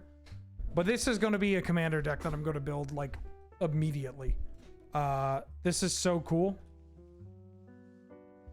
Like, has Verity Circle spiked yet? Yeah, I'm kind of in love with this card. Like the artwork, the blue white like being ice, the tapping, like the fact that when you ice things you get bonuses. That's so sick. Do we have a use of the other ability of Freed from the Real? Yeah, we could just tap and untap our opponent's creature over and over again. How much is Verity Circle, Card Kingdom? If you don't know what Verity Circle is, it's on the screen. Whenever a creature an opponent controls become tapped, if it isn't being declared as an attacker, you may draw a card. Get your copies now.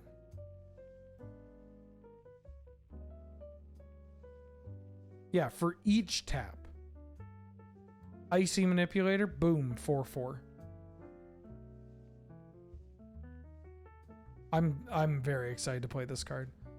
You could expect me to play this card on an upcoming Friday Night Paper Fight, or like if I guest on someone's stream.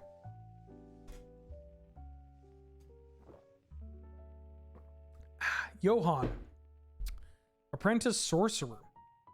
2 blue and a red for 2/5. It's a legendary creature, human wizard. Oh, she gets queen status, 100%. You may look at the top card of your library at any time. Once each turn, you may cast an instant or sorcery from the top of your library. This is, that's Sorcerer's Apprentice. Oh! I think it's too slow for Gladiator. I think it's too slow for Highlander, but it's extremely cool.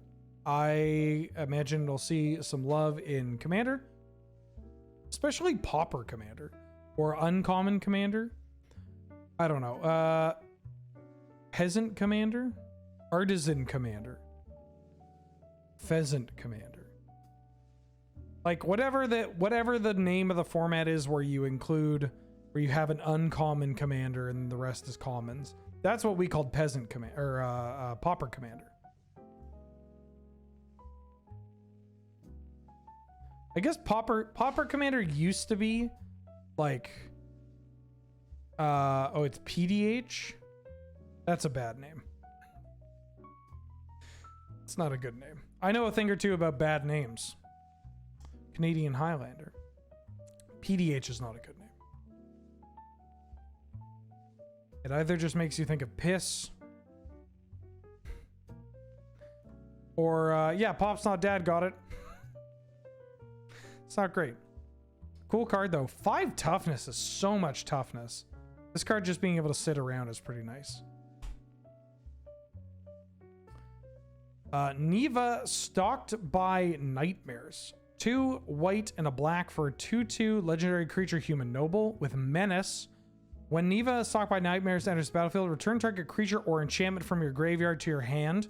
Whenever an enchantment you control is put to a graveyard from the battlefield, put a 1/1 counter on Neva and scry 1. We are so fucking back. We are so back. We've got a Gravedigger that doesn't exile itself. Woo!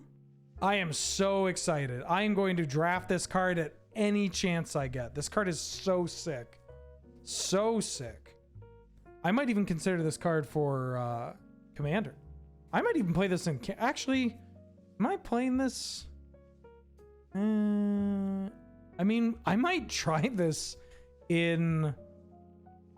Yeah, I'm going to try playing this in whatchamacallit? In Enigmatic Incarnation, Absent Incarnation. Does it replace Heliod? Why not both? Heliod has had some pretty sick lines. I kind of love that you can tutor for Heliod and that you can loop. I like having one of our Gravediggers also being an enchantment that isn't Gloomshrieker. So I might just play both. This card's sick. Yeah. I'm gonna be trying out this card. Also, this artwork is just incredible. It is gosh, I wonder how good it would look in foil. Yeah, this card looks great. Obira, Dreaming Duelist. Blue and a black for a 2/2 legendary creature, fairy warrior with flash and flying. Whenever another fairy enters the battlefield under your control, each opponent loses 1 life. So fairies is bad in Highlander. It's always been bad in Highlander. But maybe now's the time to shine. Because now we've gotten some good fairies over the years. We've gotten... I mean, we're getting... For Highlander fairies, we've got Obira and Tegwill, which we'll talk about in a second, as 2 new fairies for Highlander fairies. We also have Halo Forager. So let's see. Obira, Tegwill, Halo Forager, Fairy Mastermind.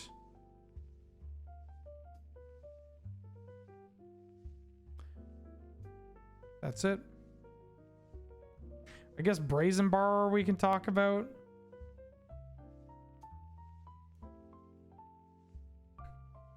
I'm talking about this for a Canadian Highlander. I don't think we're going to be playing, you know, I don't think we're going to be playing fairies and Gladiator anytime soon. But I mean, don't let me stop you. Yeah, this with Bitter Blossom is kind of hilarious. 2-mana 2/2 Flash Flyer is also just not that bad. I mean, there's probably better things to do, but if you built like, you could build like blue-black like skies, and you could play this card in Gladiator, and it would have some additional usage, which is kind of neat. Yeah. Rowan, Scion of War. 1 black and a red for a 4/2 legendary creature. It's a human wizard. Spells, tap spells you cast this turn that are black and or red cost X less to cast, where X is the amount of life you lost this turn. Activate only as a sorcery. That ability is pretty good. You have to lose the life, which is a bit of an ask. I don't know. I mean, this is just a 3-mana 4/2 that dies. It gets shocked. Don't think this is going to show up in either Gladiator or Highlander. But yeah, I've seen a lot of CDH players talk about it. Seen a lot of CDH players talk about it. Do you have to lose the life before you tap her? Well, this spell has to resolve, I assume. Or do you mean like, can I lose 3? I've lost 3 life. I tap her. I play a thing that's reduced by 3. If I then lose 2 more life, will future stuff be reduced by 5? Is that what you're getting at? Because the ability, it's going to be set. Yeah. X is set when the ability resolves. It's just you tap Rowan and it goes like, hey, I've got this ability. How much life have I lost? 5? Okay. 5. Everything is 5 less. Got it? I'm like, got it. It's like, great. Ta-da. Ruby, Daring Tracker. Red and a green for a 1/2 legendary human scout. It's got haste. Whenever Ruby, Daring Tracker attacks while you control a creature with power 4 or greater, Ruby gets +2/+2 until end of turn. And it taps for a red or a green. I could see this card showing up in the Bard class deck as well. I mean, honestly, I could see this card showing up in just Gruul, right? I mean, it's a 2-mana mana dork that gets to your 4s pretty quickly. Gets some chip damage in if you got nothing to cast. Lets you double spell if you play Ruby and then want to bolt something or play it another elf. And then getting this into a 3/4 is super easy. Because that creature with power 4 or greater doesn't even need to be attacking. You just need to have it. And that's so easy to accomplish. Doesn't die to Bowmaster. You love to see it. So yeah, I think Ruby will see play. Cool card. Really cool card. I hate to continue my this one is brutal for me because not only is it a fish, it's gorgeous art, and it's doing the blue-white tap down thing. It's I look, Lorwyn Ponder changed me. Wait, no, this shit started before Lorwyn Ponder. We don't have to talk about that. We don't have to cut the tape. Charade of Numbing Depths. 2 white and a blue for a 2/3 legendary creature Merfolk Wizard. When Charade of Numbing Depths enters the battlefield, tap a creature an opponent controls and put a stun counter on it. Whenever you tap one or more untapped creatures your opponents control, draw a card. This ability triggers only once each turn. Holy smokes. Yo, this card might actually just be Gladiator playable. So it's 4 mana, but tapping something down with a stun counter is a lot. That's very annoying. And it's good against ETB creatures that are pretty prevalent in our format. So 4 mana, tap down your creature, it doesn't untap next turn, and I draw a card. Is great. Like, that's just a thing that you want to do. And then being able to blink this card either on your turn, drawing more cards, stopping things from untapping, or drawing or doing it on their turn, which also draws you cards because it's only once each turn, but you can do it on your opponent's turn. So I think this card will actually show up in Gladiator. I'm excited to try playing it in Gladiator. And I'm in love. I said I'm in love. God, that artwork is phenomenal. I would love a print of this card. Yeah, would love a print of this card. Or Sir Armont, the Redeemer. 3 green and a white for a 4/4 human knight. When Sir Armon the Redeemer enters the battlefield, you create a monster roll attached to another target creature you control. Enchanted creatures you control get +1/+1. Probably too expensive. It is kind of nice because it's like ETB, something now gets +2/+2 in trample, and you make a token. But it's 5 mana. It's 5 mana. Cool for limited, but it's 5 mana. Talion the Kindly Lord, 2 blue and a black for a 3/4 flyer. As it ETBs, you pick a number between 1 and 10. I gotta tell you, I'm running out of time. This card's not playable. Tegwell, this card is playable. It's in the commander set, so Canlander only. 1 blue and a black for a 2/3 legendary creature fairy noble with flying and death touch. Other fairies you control get +1/+1, and whenever another fairy you control dies, you draw a card and you lose 1 life. This is great. This is, if you're getting new fairies and trying to bolster the fairies archetype for Canlander, this is the kind of card you're going to want. It has death touch, it buffs your other things, and when other things die, you draw a card and lose. You get to draw cards. Great. It means your blue-black creature-based kind of tempo deck is going to be able to use your counter magic and protection spells to keep Tegwin alive while the other cards, die and do stuff. What up, Heath? How you doing, bud? How you doing? I saw you in a video. I saw you pop up in some streamer's video. I was watching Street Fighter VODs. I saw it pop up. I'm doing good, but I gotta go very soon. The Goose Mother. X green and a blue. Also, I don't think you got your shit rocked. I'll try to find it. You kicked ass. I remember I watched it and was like, that's my boy out there. I saw there was another, who was it? There's someone from Okioki. Somebody from Okioki was in like a Sage Jam VOD and they had a sick JP combo. And I watched it and I was like, oh, that's great. Hell yeah. They lost the match, but they popped off and got some praise. The Goose Mother. Oh, hello.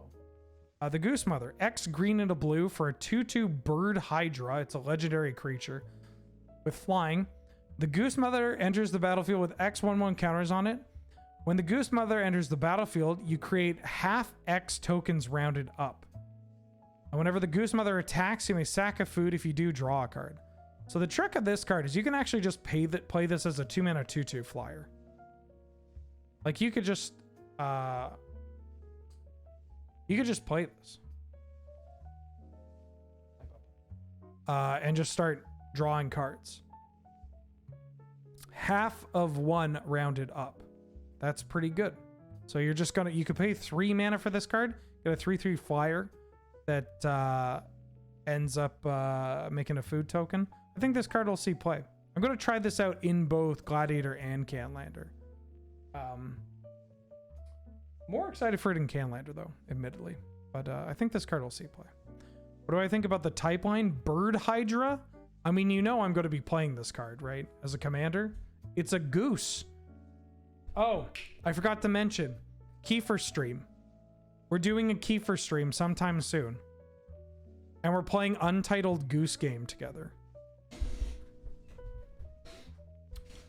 We owe you a Kiefer stream already. We figured this would be a fun one to play. Enough time has passed since the initial one that it's not, we could just play it. People might be down for it. I think it'll be a lot of fun. Yeah. Totentan's Swarm Piper, 1 black and a red for a 3/3 legendary human warlock, or legendary human warlock bard. Whenever Totentans or another non-token creature you control dies, you make a 1/1 rat token with this creature can't block. Pay 2, target attacking rat you control gains death touch until end of turn. I'm going to try this out in Aristocrats. Only for Gladiator. I think it's a bit too pricey for Canlander. But for here, just sack my Grim Initiate and make 2 cards. Great. It's a nice little add-on. Yeah, it'll be here. It'll be here, Dr. Fruity. Troyan Gutsy Explorer. There's a Videlkin. This is cool lore. 1 green and a blue for a 1/3 legendary Vidalcan Scout. Tap to add green and a blue. Spend this mana only to cast spells with mana value 5 or greater or spells with X. Pay a blue, tap, draw a card, discard a card. The streets of Ravnica were stifling. Eldraine is an endless adventure paved in gold. So things are falling apart. Ooh. Cool card, cool commander to play. I think it's a little too low power for other stuff, but you know. Will, Scion of Peace. 1 white and a blue for 2/4 human wizard with vigilance. Tap spells you cast this turn that are white and or blue cost X less to cast, where X is the number of life you gain this turn. Activate only as a sorcery. Class, this is some killer Ryan Pancost art. I mean, always killer, but this one is, ooh, c'est magnifique. Kind of like Rowan. It's probably not good enough. This one doesn't die to bolt, which is nice. And, you know, I love my Sphinx's Rev, and you can pop off with this. But I don't know. They're really cool build-around cards, but I'm not expecting this card to see much play. Sir Ginger, the Meal Ender. 2 generic for a 3/1 legendary artifact creature food knight. Sir Ginger the Meal Ender has trample, hexproof, and haste as long as an opponent controls a planeswalker. Whenever another artifact you control is put into a graveyard from play, put a 1/1 counter on Sir Ginger and scry 1. Notably, not a non-token artifact. So your food tokens buff this, but treasure tokens sure do as well.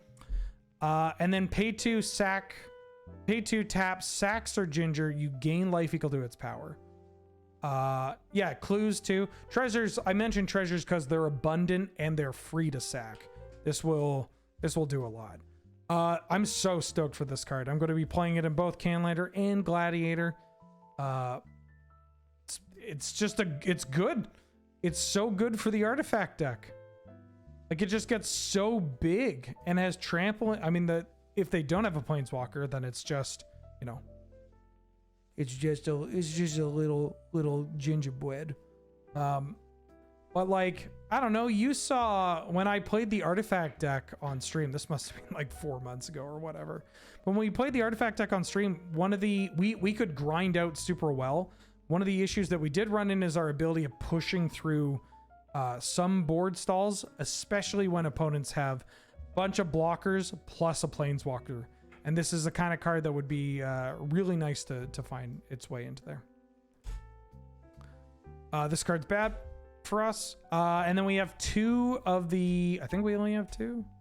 Yeah, we have 2 lands. There are some creature lands, enemy-colored creature lands. They'll all see play at varying levels of competitiveness. I mean, they're just duels. They're creature land. They're dual creature lands. You're going to play them. You got Restless Cottage that is green-black. For 4 mana, it becomes a 4/4 green-black horror until end of turn. When it attacks, you create a food token and exile up to 1 target card from a graveyard. This one's great because obviously this one on attack makes food. That's huge.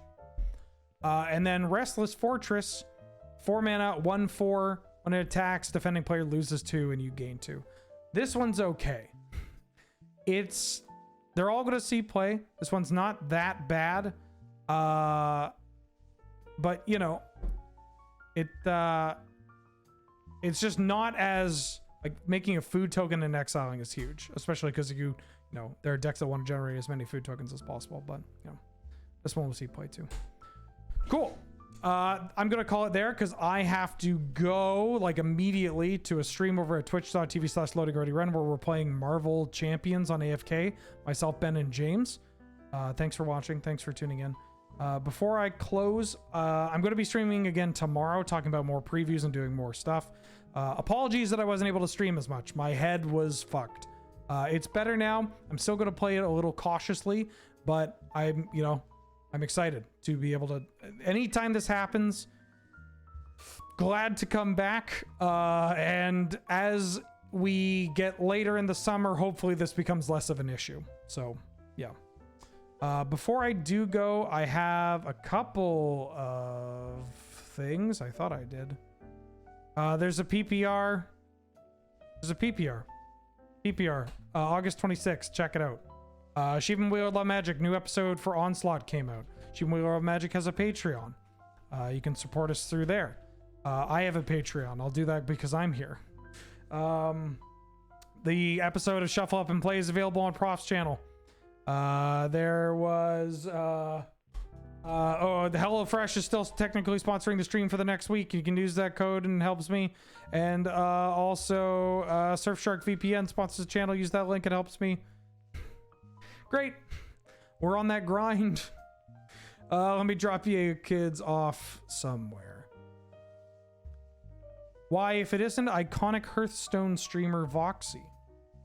How about we go watch Voxy be a weasel?